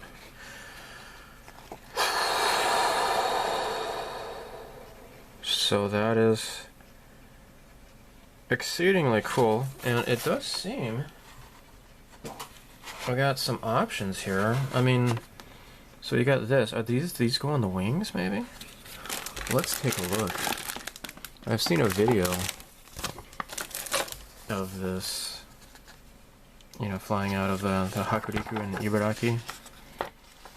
And, oh my cow! I did not see that in the video. You got the little phantom guys on the... That is neat! That is neat! You got some... Oh my cow, look at that! Shoot, well that is so cool. So yeah, I'll probably do a video on this, but it would not be very detailed at all. Just maybe some, you know, some quick edits, and then some, you know, the decals and such. Shouldn't be a long video at all, because, you know, they've already been covering it in the other build. But gosh, that is so cool. Look at that, 1971 to 2020. That is super duper neato. Yeah. Here's a bit of a gem I found at Yamada Lobby 1 in Takasaki.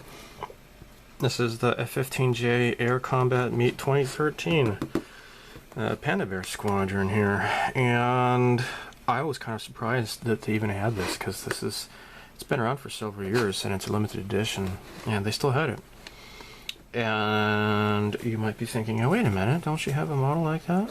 Well actually yeah, check it out, this is like 832. This is like the same airplane, but this one's by Great Wall Hobby. I couldn't pass this up because it was only like, well, I used my Yamada points. I ended up getting it for like 1,200 yen or something or other. So it is, of course, standard F-15J kit. But so it has, of course, the Panda Bear decals, but it also has this as well. This is pretty cool looking, like this bear claw. So it's got this 880 instead of the 832 along the side. That's pretty cool looking. So I picked it up, and I'm just thinking, hey, why not? Yay! Oh my gosh! Here is a new Claire Frost Egg Girls, 12 scale Egg Girls kit, and she's wearing her pilot suit. That is so cool. That's cute. Alright, so actually she's shown on like I don't know, what was it, I forget which it was, but so yeah, so I have like all of these except for this one. I didn't care for that one. It's a little bit too like Japanese pop singer. Actually, I don't think I have this girl yet. And they have another girl in like in a bathing suit. I think it's the same girl, but she's wearing a bathing suit. But yeah, so I don't have all of them yet. But yeah, this is cool. So open it up. Open it up. Instructions. Alright, so color is C. Her 136, 110. Okay, so her pilot suit is Russian green with a mix of character blue. Okay. 20% character blue. Two different eye decal options. And you get plenty of them in case you screw up, of course. And all the decals for her batches and stuff. That's really cool. Alright, so once again, the pink heart bubble wrap. I love it. Wrapped in plastic. Alright, let's open this up.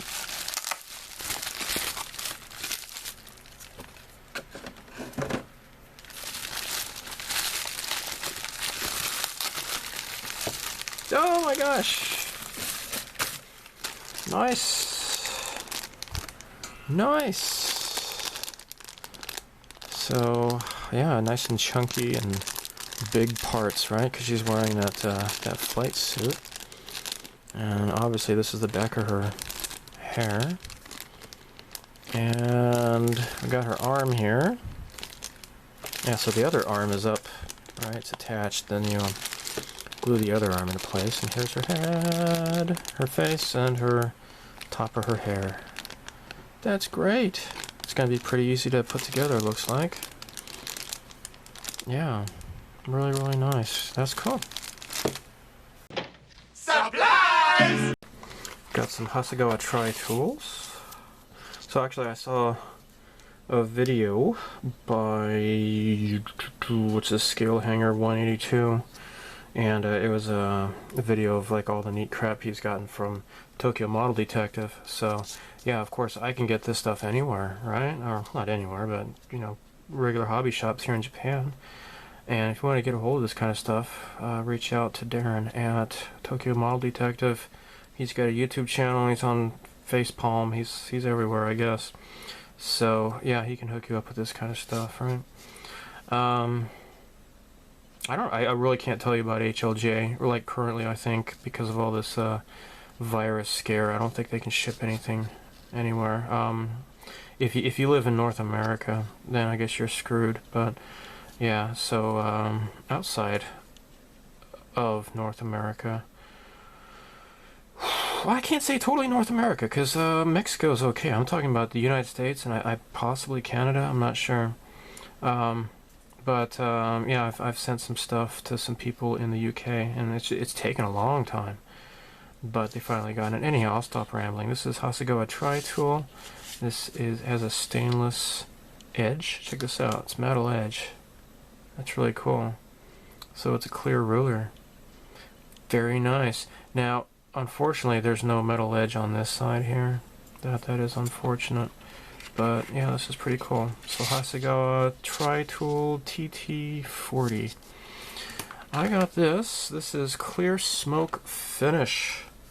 Now, I really have a hard time doing clear smoke to tint windows. I can't get a consistent surface going. There's always like spots where it's darker than others. I just can't do it. I've tried lacquer. I've tried acrylic. It's a mess. This is their peel off and attach sheets, right? So I did like the blue tinting for the that Nissan Skyline that I finished, I think, about a year or so ago. This is just regular smoke finish, and they had released this like several years ago, and they finally have re-released it. So I think it just came out in June, so I picked that up. I'm really happy about that. And this is a cutting template. Oh my gosh! Now what I have been doing, and it's nice and all, but if you want to use a hobby blade, you end up kind of like ruining the plastic here. I picked this up.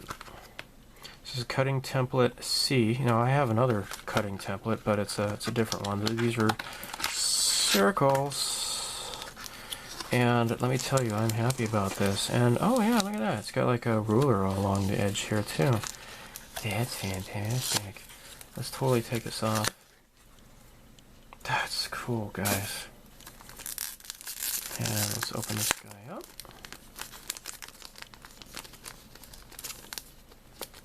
There we go. I hate you. There we go. Nice.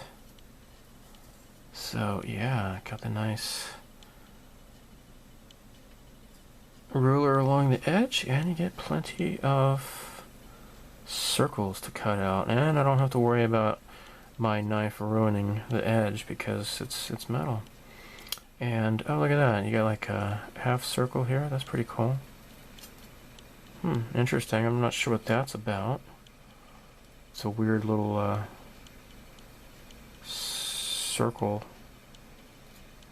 kind of like a, I don't know, it's weird.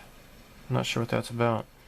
And there's another one over here, rather odd, but this looks like it might be, you could use it for rivets or something. I'm not sure, but yeah, neat ass crap, let me tell you. That's cool. Okay, I picked up this at Mulsan. This is Finish Softening Agent by Hasegawa tri-tool. And alright, so what is this for? Well, it's for these the finish, right? So I just showed you the clear smoke finish. This is the clear blue finish that I used for the window tinting on the the Nissan Skyline that I did, and like here's the mirror finish, the chrome finish that I have used also. So what does this do? Well, it apparently, if you need to have the finish like really conform to the surface and get into like all the panel lines and such, that's what this is for. I imagine this will also hopefully really have it stick well to the clear parts as well for the window tinting and such. Yeah, so this is already sold out everywhere online. I couldn't find it, and I was in Maebashi with my wife, and I stopped by Mulsanne, and they had this.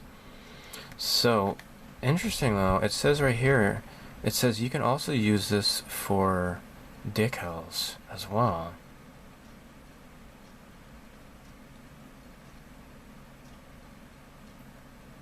So it just makes me wonder, I mean, is this really just nothing different than like a Mr. Mark Softer or something like that, or Mark Fit?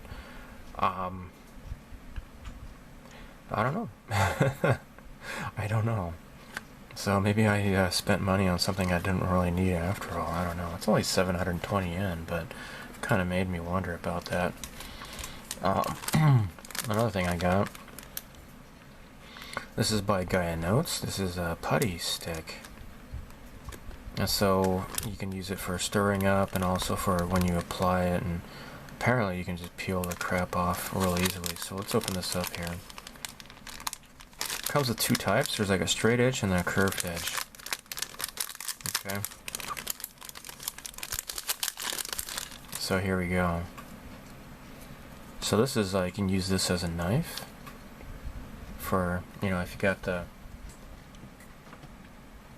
like for example this stuff here by Cemendyne, if you want to cut the stuff off, and alright, so it has that tapered edge, so that's good for maybe cutting here. This is also has a tapered edge here, and this is completely flat on both sides here. Alright, so if you want to just scrape off putty you've just applied and just have it stay in the cracks, that's what this is for apparently. So yeah, there you go. Neat stuff. Alright, so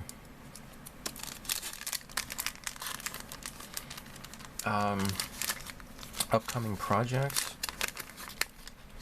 Oh, something I want to do is I've bought actually a whole lot of the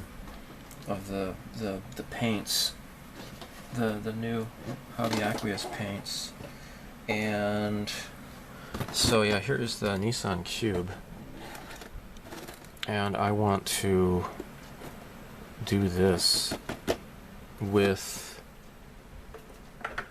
where is it? This color here, blue-gray, because I have seen Nissan Cubes in this color. That would look really, really cool.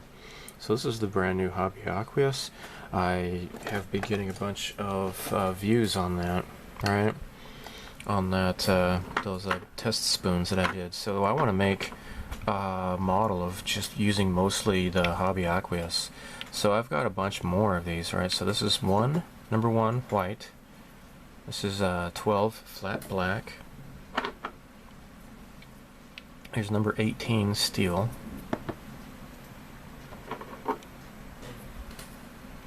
His is field gray. H32 and H22 is gray. So these are going to be the interior for that car. And like this would be the license plate, and I also need some flat black for the bottom and the steel color. So yeah, this is all the new Hobby Aqueous. I want to do a model of mostly just using these Hobby Aqueous, because this is like super sturdy paints. I'm really impressed with these. So there you go. Now getting back into that Gundam has been really fun. Let me show you here. Now these are really old. These are really old paints. Let me bring this down here and zoom that out. Okay, here we go. They don't come in paints like this anymore. Here are the old Gundam paints. I got these like a very long time ago. I'm talking like 10 or 12 years ago, I imagine. And so, yeah, so the colors that I have here, this is blue, just like regular Gundam blue, yellow, red, and white. Now these 4 colors is what you would use for like the RX-78 Gundam. Those are just the standard colors there. Now for the Zaku, I got this green color for Zack, and Char's red Zack is this color here. Now, I've had these for a while, as I said before. What I'm doing is I'm using these paints on the build, that the S Gundam build that if you've seen that's been going on. So they have other stuff as well. Alright, this is what am I looking for? Here we go. This is another one here. This is Gundam Color, Mr. Color. This is, see, they had like a different CG46. They had these different Gundam Color. I don't know, CG's Color Gundam. I don't know, number 46. I don't know what that's about. Well, they've come up with different bottles, and as you can see, they're shorter. Right, they're the regular size bottles. This is Titan's Blue, and I picked this up for the like a Macross Valkyrie fast packs for the Super Valkyries. And other colors I have. This is MS Phantom Gray, and I believe this is the color I'm using for the boosters on that Gundam that I'm working on. I also picked up some other ones here. This is a Aug's MS Blue. This is when you're doing the Zeta Gundam, and probably also the double Zeta. That's what this color is, and you can see it's different looking. Alright.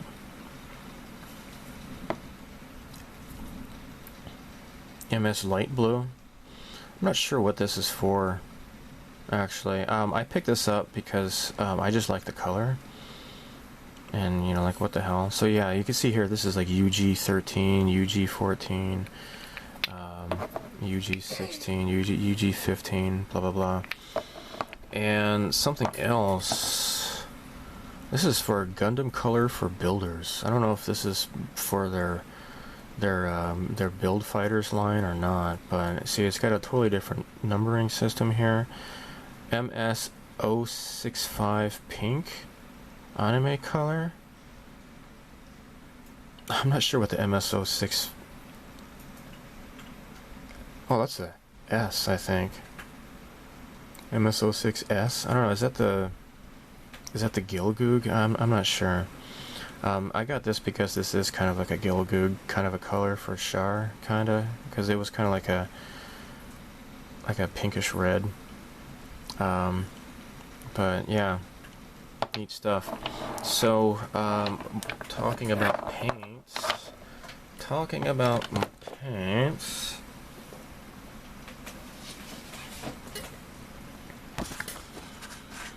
Now this is Scarlet, obviously. I showed this before.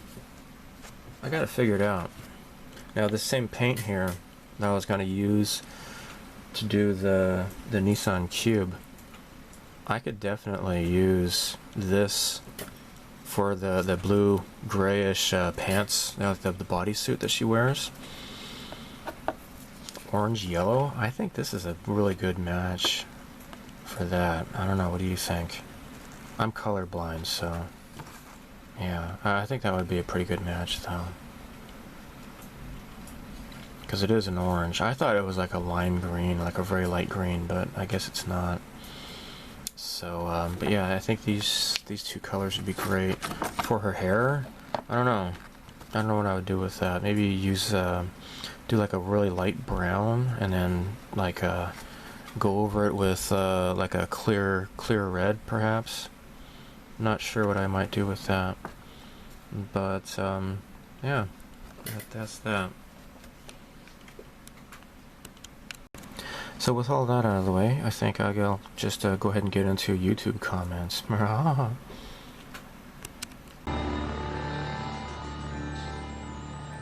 Yes. Questions.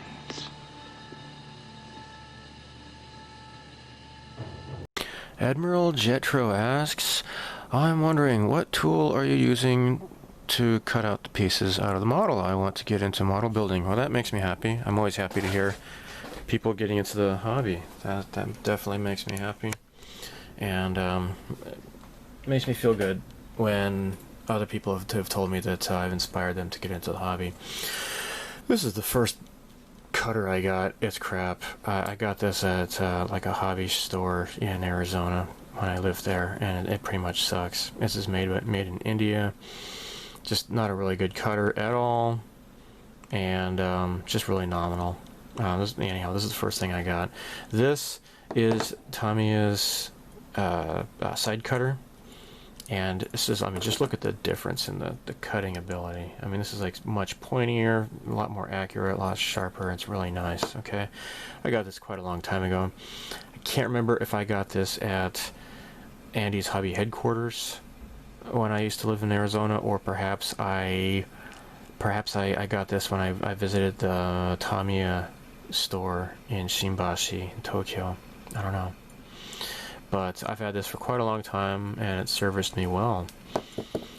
And this is made by Mineshima. And this is another side cutter. It's really about the same. I mean, in terms of quality, I would say this is just as good. It's actually cheaper because it doesn't have the Tamiya name. But yeah, made in Japan. It's nice, good quality. I got this when I worked at the model company, and I was able to work on models as part of my job and also on my lunch breaks. And that job certainly didn't last. And I was only there for 7 months, and it sucked, so I quit.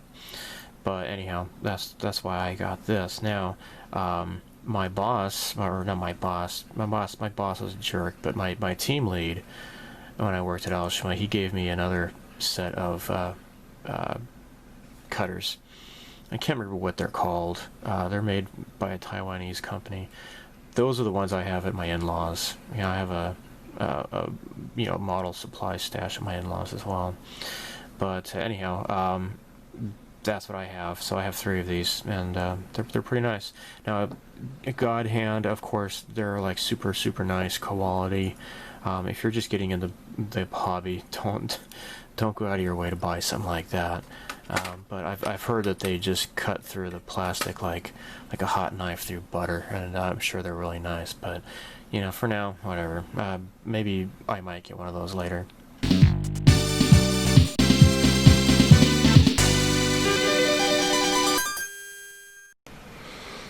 Comments like this always make me happy. So this is from Tomo, and he says, "Hi, I'm a Japanese student, also building this kit. I'm having difficulty with the huge crevice in between the jet intake part and the main fuselage. It was fun discovering your videos and watching you build the same kit in the same background when I build mine. While I build mine, I think you meant to say yours looks amazing. I hope mine comes out great as well." And well, I'm always happy when I get contacted by Japanese viewers, and because I put all of the search tags in Japanese as well as in English to try to reach out to Japanese viewers. A lot of, I would say most of the Japanese build videos, the YouTube build channels I've seen, they don't really say anything. They just have music, or even worse is like they have that freaking weird computerized robot voice that it's like that text to voice. It's really kind of creepy. I've seen that in a few channels as well. Some of them actually talk about what they're doing while they're going along, but unfortunately a lot of people, they're just the Japanese YouTube modelers. They don't put their voice in there at all. It's just music and stuff. Okay, this is from Nick Muffin. "Man, I just discovered this channel. I really love the stuff you post, man. Subscribed and notifs are on. Keep up the good work." Well, that's cool. That's great. I'm happy to hear that. Okay, now we get to the real fun stuff. Dan's Model Bench says, and he was subscribed actually, not sure if you are a Yank or a Canadian, but making fun of something that has killed over 160,000 North Americans is pretty low. I searched through the video. I really don't know what he's talking about. I think probably what happened was when I sneezed, I said Corona, and that's what triggered this guy. So I have no idea what he was all bent out of shape about. I'm sure it was obviously something Corona related, but I said, look, I can either rewatch the 40 minutes of footage I recorded months ago to try to figure out whatever you are talking about, or I can encourage you to unsubscribe if you're the type of butthurt person to gripe about something. So I guess this guy's from Australia. I guess I looked at his channel, and he has since unsubscribed, so that makes me happy. Yeah, 160,000 people, and now it's up to 180,000 or God knows what. But guess what? Only 6% of those people actually died from Corona. Corona alone, I should say.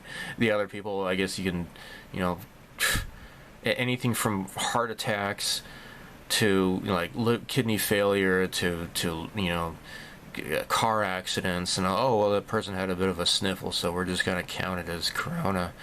It's just so incredibly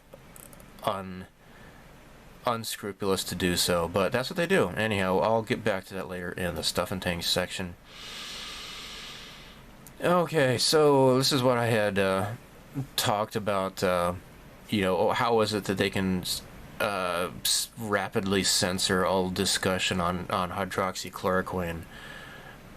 This is one of the posts that I had done. Man, it's like, how can they just eliminate that so quickly, but yet child pornography is so prevalent? You know, you could find that on Twitter. You could still find stuff. It gets reported and it gets ignored. I have seen Twitter not channels, but you know, Twitter accounts where they're obviously trafficking kids or something, and you report it and nothing happens. But that's Twitter for you. So David Martindale says, why are you looking for child pornography?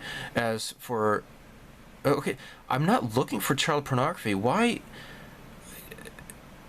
Okay, like, check this out. This is the meme that I had posted here. Okay, this is it. I think it speaks for itself, but apparently Mr. Martindale thought that this implied that I was looking for kiddie porn or something. What the? Oh dear God! Again, this is the type of person who just, I don't care if they will look at my videos or not. And obviously this guy was subscribed, otherwise he wouldn't have seen that channel update, I don't think.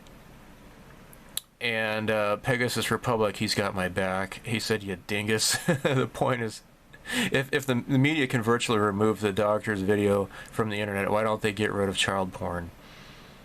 So yeah, the guy said, the doctors, one of them blames demons for ovarian cysts. So yeah, down below you could see my my response. So basically what they do, and it's the same thing with like global warming or something. They threaten, they coerce, they silence, they intimidate, and they censor dissenting voices in order to claim some like false consensus. And oh, look at this, we have consensus on this. You know, yeah, sure, it's a consensus after you've silenced everybody else. That is so just morally repugnant, right? But that is very typical of leftist behavior. Again, I mean, I don't know why. I'm still waiting for somebody who disagrees with me on politics or whatever to say, you know, Steve, I mean, Greg, here's exactly why censorship is good for you. Here is exactly why political violence should be completely tolerated. I'm still waiting for that to happen. Okay, so he was his comment was in he was referring to Dr. Stella Emanuel, I guess is her name. I said, are you really going to defend Daily Beast articles? basically, this is response. Like this guy, Will Sumner, he's such a dickhead. Will Sommer, I guess his name, whatever. Sommer, whatever his name is. He's a total butt puppet, okay? And he wrote this this straw man argument. Okay, so I don't know if she actually said this or not, but she said that ovarian cysts are caused by demons. I don't know if maybe she was talking about one case. I don't think she would have said that about every single case of ovarian cysts. I have no idea what the context of that is, but leave it to the fake media, the fake news industrial complex, especially, you know, stupid idiots like Will Sommer, to blow stuff out. Okay, so I pointed out, I said, look, you know, Ben Carson believes, or at least he used to believe, that the pyramids in Egypt were used to store grain. You know, I don't know, maybe it's because he's a goofy Seventh-day Adventist, I guess, guy. I don't know if I know Seventh-day is pretty weird, but I don't know if there's any official church doctrine on the Egyptian pyramids, or if this is just Ben Carson being goofy by himself. But the guy's a brain surgeon, and he's quite intelligent. He's rather brilliant, okay? And as for demons, I do believe that spiritual afflictions can cause illnesses. For example, my mom was crippled with arthritis until she learned to forgive her father, who abused her when she was a little girl. I remember this when I was a kid. She was going to have surgery. She was going to have her joints replaced with like plastic joints and everything. And then finally, I don't know if it was like God had impressed this upon her heart or what, but she finally learned to forgive my grandfather, you know, her father, who had abused her when she was a kid. And once she had forgiven him, the crippling grip of arthritis left her body. And if you'd like to call me a liar for saying this, then, you know, so be it. But she also had the deadliest version of breast cancer as well. And she was given maybe 6 years to live, even if the surgery was successful. And a bunch of us, family and friends, and the pastor of the church we had gone to, we had all gathered around her bed and prayed for her. And she felt like a jolt of lightning. I remember she flinched, and she felt like electricity had just surged through her body. And the next day she went in the morning for surgery, and the doctor had removed the cancer, and it was completely dead. Whereas just like the day before, it was alive and growing rapidly. So call me a liar, go ahead, fine. But the premise of criticizing this doctor, and I think she's from Nigeria or something rather. The whole premise is to say that you know, basically God doesn't exist, and there's no such thing as evil spirits. And from what I have seen in my life, that is completely not true. So if you want to call me stupid, call me a quack or whatever, feel free. But this woman's from Nigeria or wherever it is in Africa, and I'm sure she's probably seen a lot of stuff that a lot of people in America have never seen. So if people are going to silence, again, ooh, you know, black voices should be heard, you know, black women should be heard. Well, except for this woman, we're going to silence her at all costs. Bunch of crap. Again, this is more coronavirus crap here. So this guy, default login person, said death numbers is not the same thing as death rate. I hope since this video was posted, you've learned how much more severe the rate of death is with coronavirus than with regular influenza. And so I responded like, if you catch it, you have actually, I made a mistake. It's not 0.02%. It's actually 0.26% last I checked. Right? It's still 0%. Okay? Either way you look at it, you're not going to die from coronavirus. This is a bunch of crap. I mean, it's like the schools are open here in Japan. I know they want to keep closing them, until Biden gets elected, I guess, in America. But schools are open in Japan. If this was a pandemic, then I wouldn't be able to do any classes.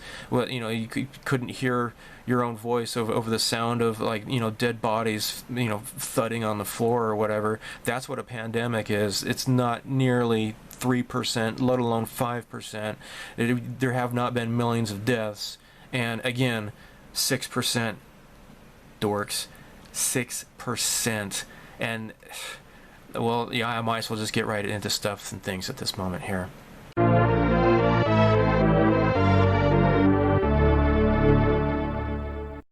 Now, you'll have to excuse me. I don't have any fancy software where I can, you know, just... I don't know how people do that. I need to look into doing that kind of stuff, I guess, where I can record my desktop and crap. I'm not that fancy, but, you know, just bear with me. Okay, so as you can see here, this is the official CDC website. Okay, now this is provisional deaths counts for coronavirus disease 2019. Okay, now it says updated September 2nd, 2020. Now, this is all of your statistics here, okay? So now, all ages, all deaths involving COVID-19, okay? That's not how many people actually died from COVID-19. It's the people, you know, who may have had it, okay? So it has 170,000, okay? Now, they provide a neat little caveat here to protect themselves. It says deaths with confirmed or presumed COVID-19. Okay, now they could have just used the word assumed and, you know, makes an ass out of you and me. Well, this whole chart here, right here, shows what a big ass that they are playing us all for being, okay? Check this out. Okay, well, like one death between, you know, from 0 to 24 years old, one death, okay?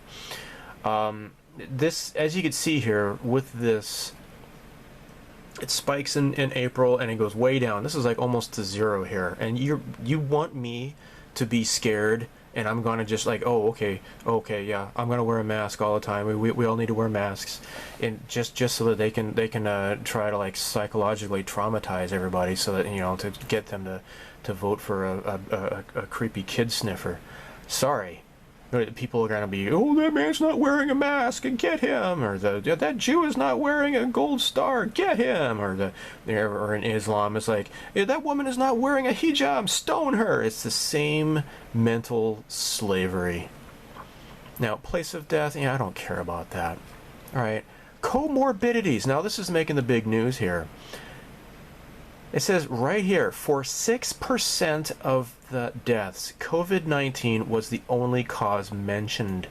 Again, this is assumed deaths, including, okay? 6% of 170 is more like what? Like 10,000 or 9,000 or something like that, okay? 6%. Now, what is going on for deaths with conditions or causes in addition to COVID-19? On average, there were 2.6 additional conditions or causes per death. Now, my mom, or not my mom, she's already died. My aunt, she has fungal pneumonia, and they stuck her in the COVID ward, and you know, they could make money off of her that way. She had to test negative twice before they finally let go of her. But if she had caught it, then if she had died from pneumonia, then, oh well, it's because of the Corona-chan. No, these people, no, they're intentionally putting people who are testing positive into all the old folks' homes, and all those people who are at high risk, and all those people are dying. Meanwhile, they're pushing for mail-in ballots so that all of those old people who just died can get ballots, so that they can get a hold of those people and have them vote for good old, you know, creepy kid sniffer Joe Biden. You see what's going on here? Durr. All right. Comorbidities, influenza and pneumonia. Again, like my mom died. I think I've already mentioned this before. She had leukemia for like 10 years. She went to a hospital. She died from a staph infection, or a MRSA infection, but they listed her cause of death as leukemia. No, she died from a MRSA infection, but if they admitted that, then they would have been liable. In this case, though, if they say that if they can blame deaths on Corona-chan, then they get money, right? And I've already pointed that out, the whole money-making thing, in another video. Chronic lower respiratory diseases. Okay, so now what possibly could Corona-chan, the Wu flu, actually create? Hypertensive diseases? No. Heart disease? No. Cardiac arrest? Do you ever die of a heart attack when you catch influenza? I don't think so. Heart failure? Okay. Malignant neoplasms? I'm not even sure what that is. It doesn't sound like something you'd get from from a sniffle. Diabetes, obesity. What do people like? Does the Wu flu make people diabetic? Does it like immediately make them like obese or something? Alzheimer's? Do you see what's going on here? This is a bunch of crap. It has all of these other, like on average, as you just saw, like 2 to 3 other pre-existing conditions, and they're blaming it on the Wu flu. That is unscrupulous. That is immoral. But that's what they're doing.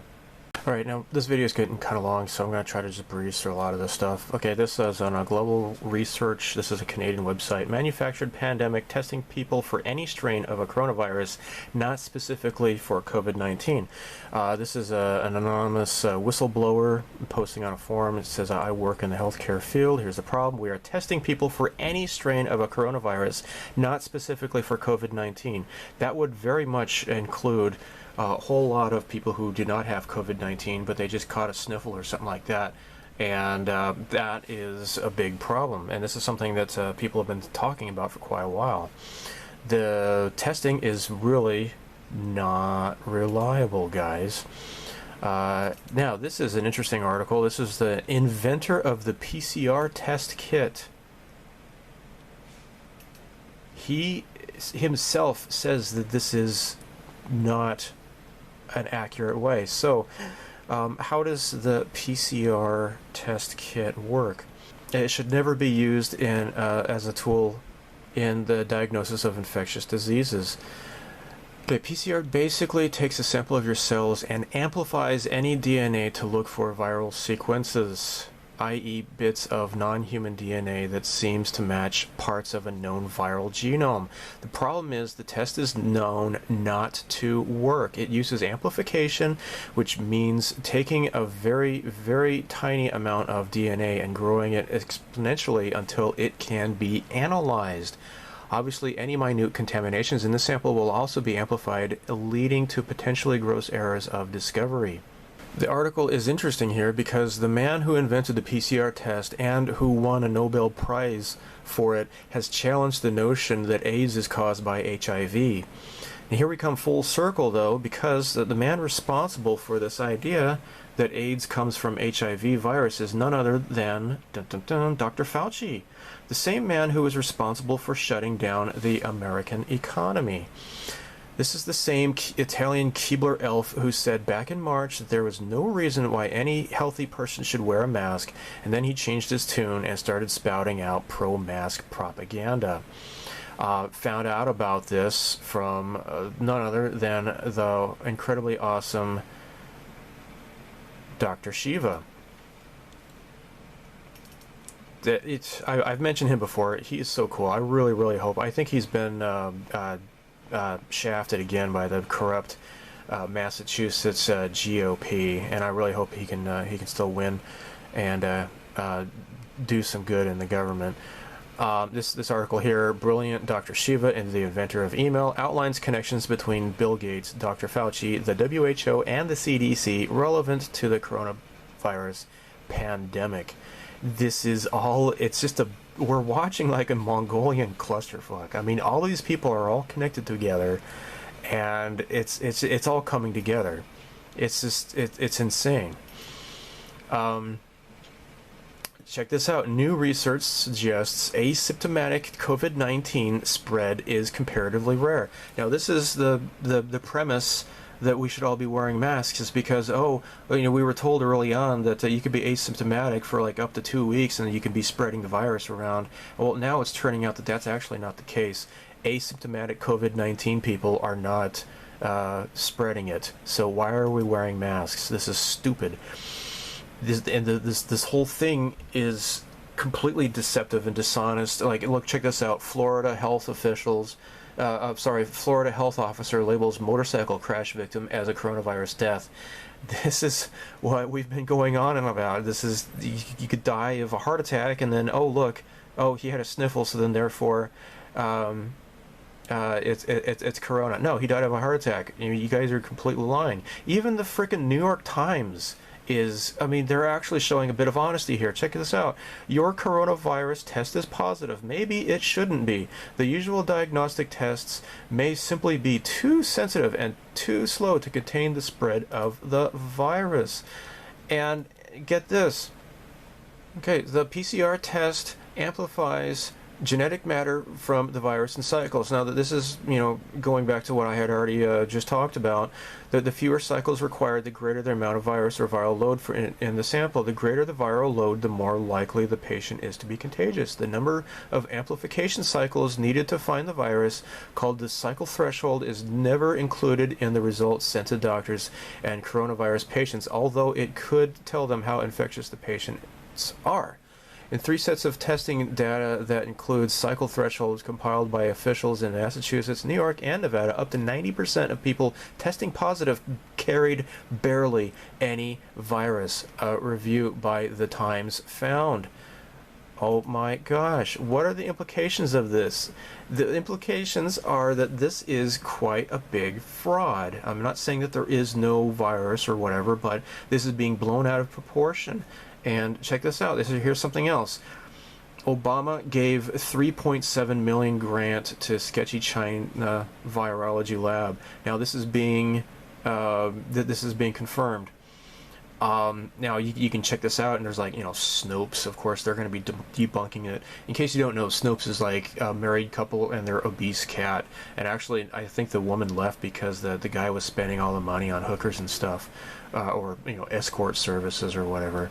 I don't know if the cat is reviewing any of these articles or not, and if he has has like a magic 8-ball or something like that. But Snopes is a big joke. Is there a female officer present while you're patting her down? What's that? Do you have a female officer present while you're patting her down? Nope. How do you know that I don't identify as a female? This is the Black Lives Matter logo. And this is the hand of Nod from the computer game Command and Conquer. Coincidence? I think not!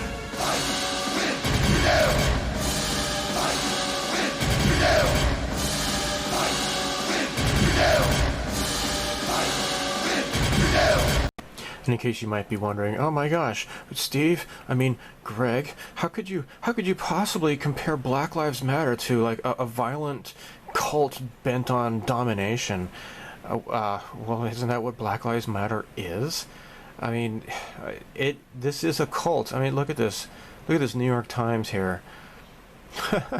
I don't need love text from my white friends. Okay, so this is like an editorial that the New York Times had published.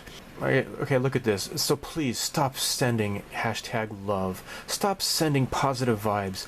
Stop sending your thoughts. Here are 3 suggestions on more immediately impactful things to offer instead. Money. To funds that pay legal fees for black people who are unjustly arrested, imprisoned, or killed, or to black politicians running for office. Okay? Texts to your relatives and loved ones telling them that you will not be visiting them or answering phone calls from them until they take significant action in supporting Black lives, either through protest or financial contributions. Protection to fellow black protesters who are at greater risk of harm during demonstrations. Well, you know what? The Black Lives Matters they're actually killing black people, so forget about number 3. That's totally out of the question. Number 1, money. Okay, well, I'll get to that, I guess. But this texts to people telling him, look, I'm going to excommunicate you until you give to BLM. That is what a cult is. You excommunicate people. I mean, anybody who knows the standard patterns of what cults are all about, that is exactly what they do. Look at this. Teachers concerned online classes mean parents will find out what they're teaching kids. This is indoctrination. They're scared of parents finding out what they're teaching kids. That is insane. But guess what? This is what cults do. They get a hold of kids and they brainwash them, and to get them to go against what their parents stand for. Now, as for Black Lives Matter, it is nothing more than a publicity stunt and a money hole for the American Democrat Party. Well-intentioned people who donate to blacklivesmatter.com probably think that their money will go towards disadvantaged black Americans, but their money just goes towards funding Democrat politicians, aka filthy rich, predominantly white people who are only career politicians and supposedly make about $100,000 a year at best, but somehow they're worth millions and millions through insider trading and such and exploiting their office. This is a sham and a money hole. The reason why black people's businesses and homes are being burned to the ground and black people are being beaten and killed over this BLM crap is all just a publicity stunt for the Democrat Party. Look at here. This is the Black Lives Matter homepage. When you click on donate, it takes you to a website called actblue.com. Well, if you go to actblue.com's homepage, what does it say? What does it say? Act Blue is a non-profit organization that builds tools Democrats count on to run their own small dollar fundraising programs. Okay, now, according to this website called opensecrets.org, this, if you scroll down, check it out. Biden for president is number one. So all of their donations are going towards Joe Biden and Bernie Sanders.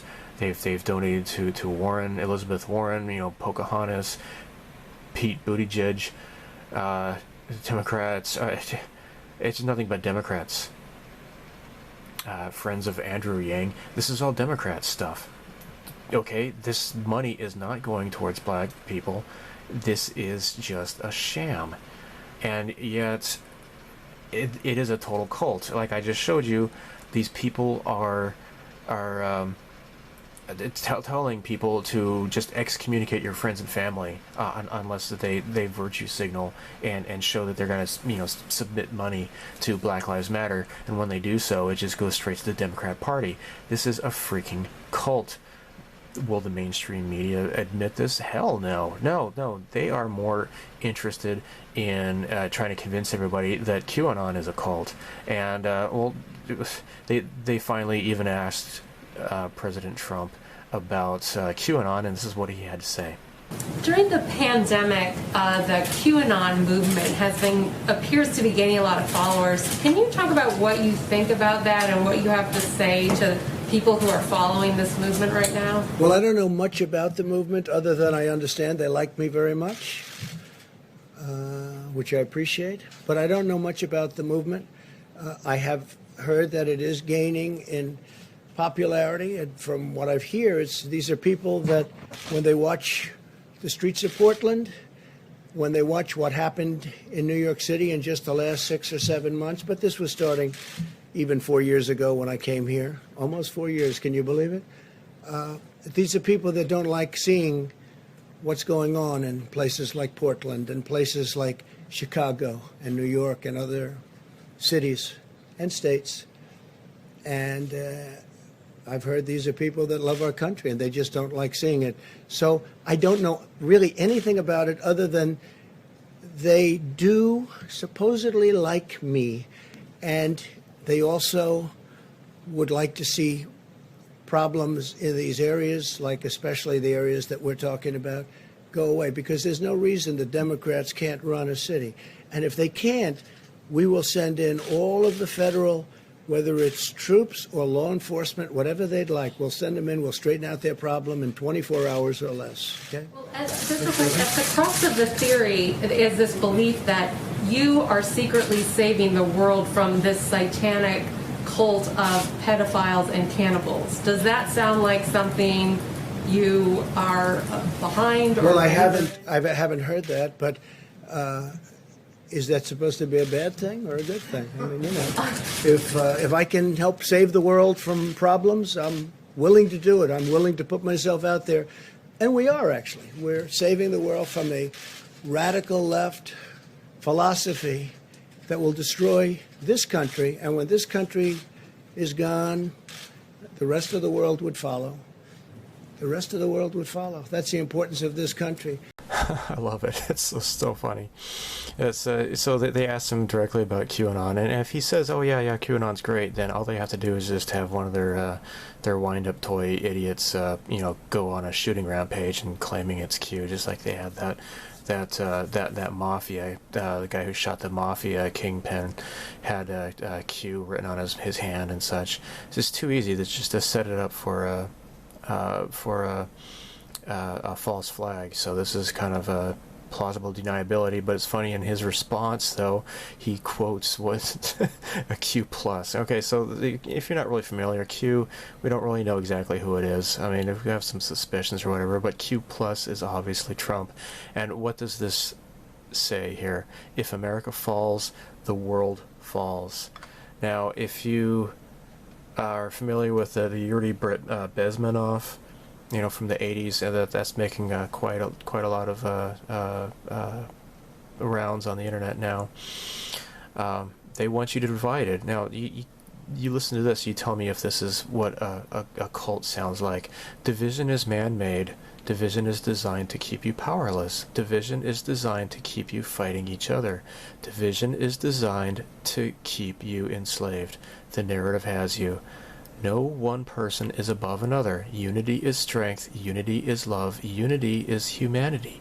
Trust yourself. Think for yourself. Only when good people collectively come together will positive change occur. Gee, that does not sound like a cult to me. Talking about thinking for yourself. It does not sound dangerous to me. Talking about unity is love. Unity is strength. Or this here. They want you divided by race, divided by religion, divided by culture, divided by class, divided by political affiliation. Divided you are weak, together you are strong. We, the people, where we go on, we go all. It is a message of unity, and it is basically just, Q is asking questions, and it is basically a collaborative group researching effort. To drops clues, and then people can research for themselves, and basically people are becoming the news themselves by picking up on these breadcrumbs. There's nothing cultish about it. It's not about any one person. It is about everybody working together, and the Q movement exposes the corruption of both Democrats and Republicans alike. Oh, but Alex Jones says that QAnon is a LARP. We can't be trusting this QAnon. It's just a big phony. Well, when you have Trump retweeting like this picture here that Dan Scavino had tweeted out, and then Trump retweets it, what does it says? Nothing can stop what's coming. You look at what QAnon has been saying for months, or actually, years actually. For example, going back to the 7th of November 2018, history is being made. You are the saviors of mankind. Nothing will stop what is coming. Nothing. That is one of the most common taglines from QAnon. Another one is, these people are sick, and you hear Trump. He started to use that tagline in his speeches as well. So, apparently Trump's been duped by this QAnon LARP. Oh my gosh. Well, I bet General Flynn, he's not going to be falling for this where we go one, we go all crap, right? Where we go one, we go all. Where we go one, we go all. God bless America. God bless America. Wow, so not only Michael Flynn, but his whole family. And you remember Michael Flynn Jr., he had made this tweet and caused quite a stir because he... he's propagating this Pizzagate theory. Oh my gosh, it's a conspiracy theory. But which of course they say it's debunked, but nobody has ever once from the mainstream media or anywhere have they answered the question, would I do better playing dominoes on cheese or on pasta? Okay, so Michael Flynn Jr., General Flynn himself, oh my gosh, their whole family, they're being duped by this QAnon LARP. Alex Jones and all the Q naysayers, they have a patriotic duty to try to convince the Trump and Michael Flynn and everybody that they're all being duped by a LARP, right? So, especially Pizzagate, because that's wrong, right? And oh wait, what's this? The NSA actually tweeted out that Pizzagate is real. Gee. With all this talk of child sex trafficking, what would General Flynn's attorney, Sidney Powell, have to say about Wiener's laptop? And I wrote an article for the New York Observer ages ago called The Countless Crimes of Hillary Clinton that went viral. I think Rush might have even read it online, on air. There are probably things she could still be indicted for, and frankly, I think should. Because the Espionage Act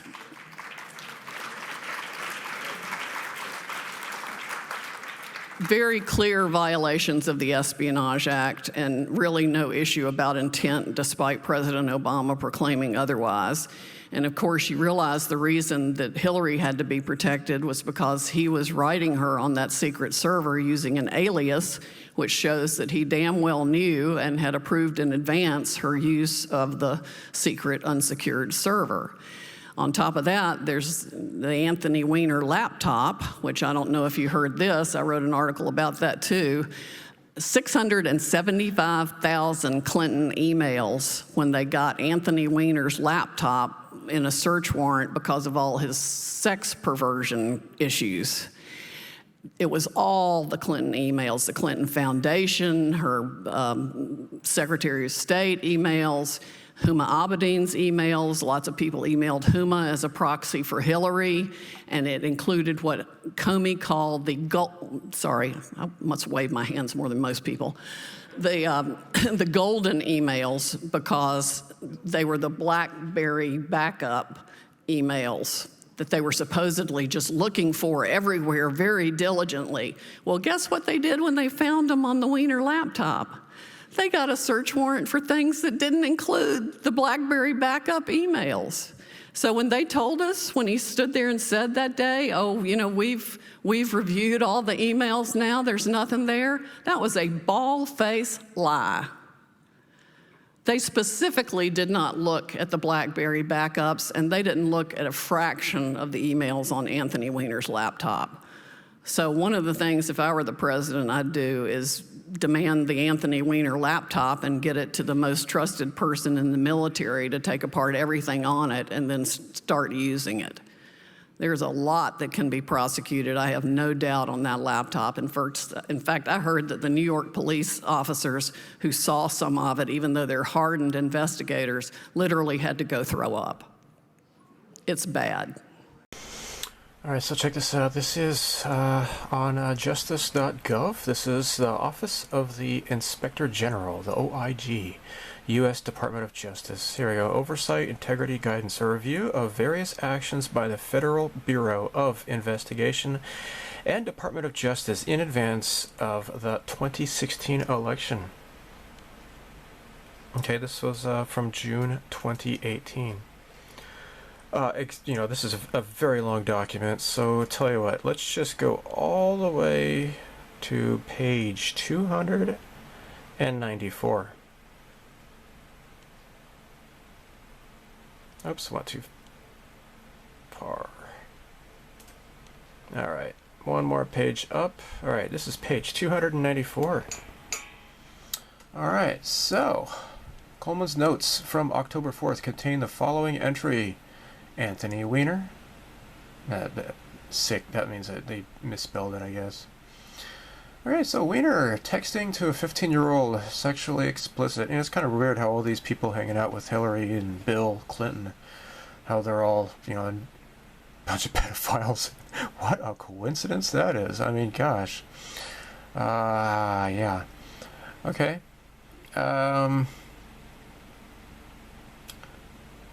Here's the iPad, laptop, blah, blah, blah. Initial analysis of laptop. Thousands of emails. Hillary Clinton and Foundation. Crime against children. Just let that focus there. Hopefully it'll focus. Hillary Clinton and Foundation. Crime against children.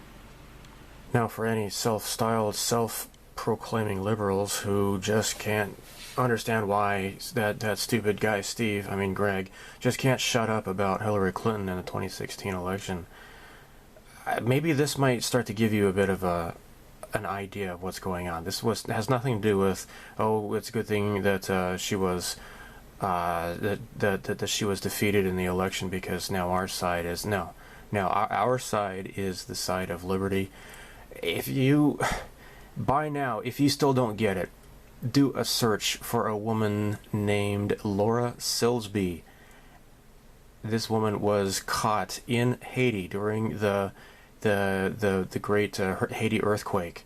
She was caught smuggling children out of Haiti into the Dominican Republic so that they could be smuggled into the United States, claiming that they were orphans or something and they were going to be adopted. No, a lot of the kids, they still had parents. It was a lie. This woman is evil, and guess who she worked for? She worked for the Clinton Foundation. I have spoken.